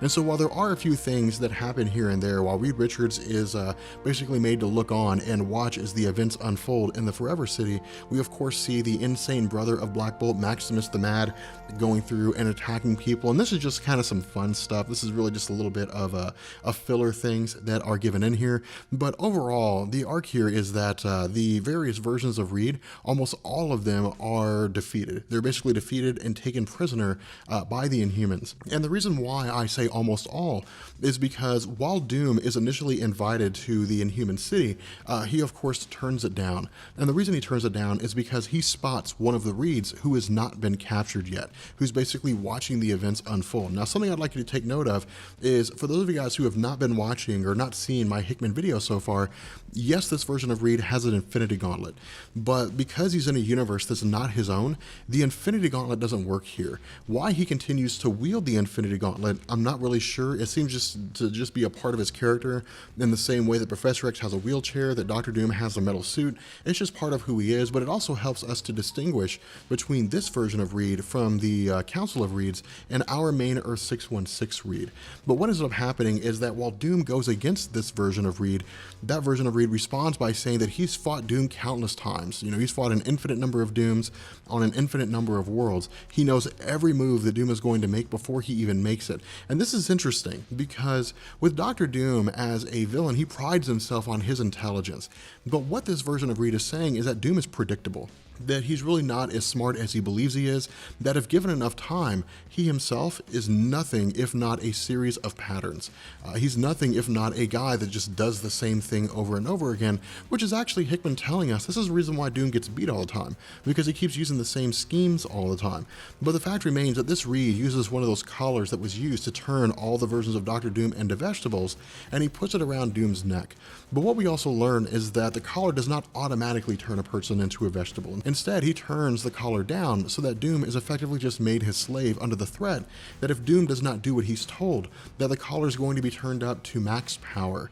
And so again, what we do is we go back to the city of Attilan, and we pick up with Reed and we pick up with Nathaniel and Spider-Man as this entire conflict is sort of wrapped up. And so for those of you guys who may have gotten a little confused or a little lost in the conversation so far, the overall gist here is that the Reeds of the council were basically creating Saul's Anvil, a way to open a dimensional rift in order to access their own world and in order to access the council, but the only way they could do that was to use aspects of the four cities.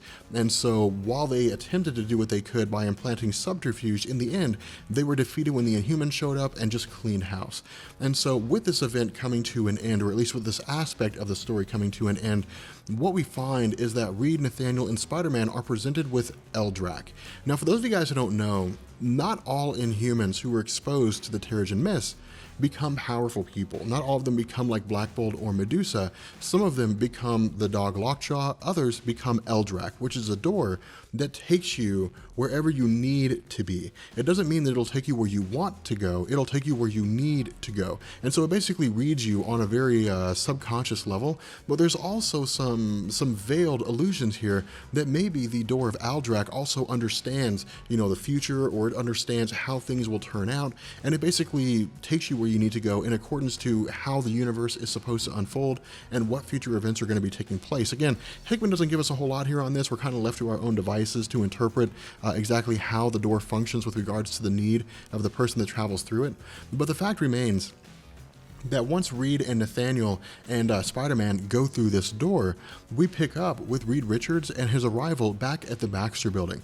Now, this is extremely important to the future of events that happen, especially during Nathaniel's conversation with Reed Richards, which will actually probably be coming here in the next, 2 or 3 videos or so. And what happens is once he gets back to the Baxter building, he's there with Susan, and he tells her everything that's going on, the entire conflict with the Inhumans, how they went through Eldrak, and Eldrak took them where they needed to be, and he says that apparently he just needed to be here. He just needed to be with his wife. And this is a big deal, because what Susan says is that by reiterating what Valeria told her, that dark days are coming, and that even if Valeria had not visited Susan Storm, and even if Valeria had not told Susan Storm that dark days were coming, Susan would know it simply just by intuition. And that's a legitimate claim. I wouldn't go as far as to say Susan Storm has precognition or anything like that, but I will say that she seems to have always been accurate in terms of her ability to perceive that things aren't the way they're supposed to be.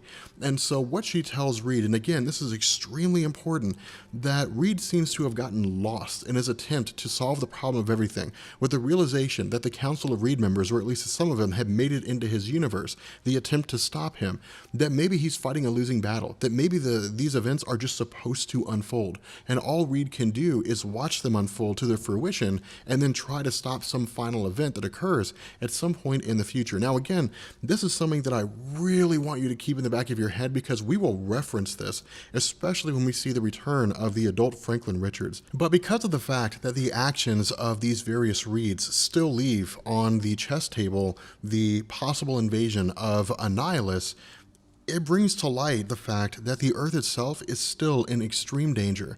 And so what happens is that while Ben Grimm had departed the Fantastic Four for a time to basically kind of focus things in light of Johnny Storm dying, what he does is he returns at the behest of Spider-Man, but he brings the Avengers with him.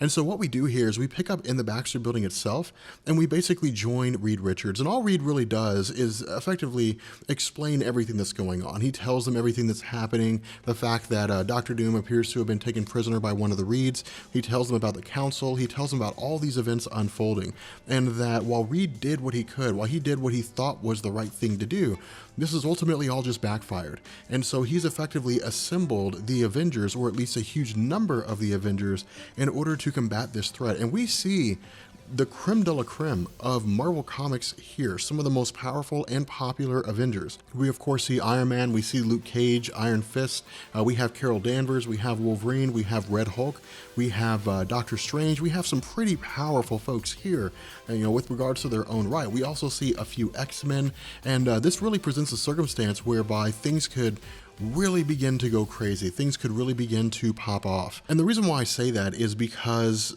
during the event of War of Kings, the Supreme Intelligence had been destroyed.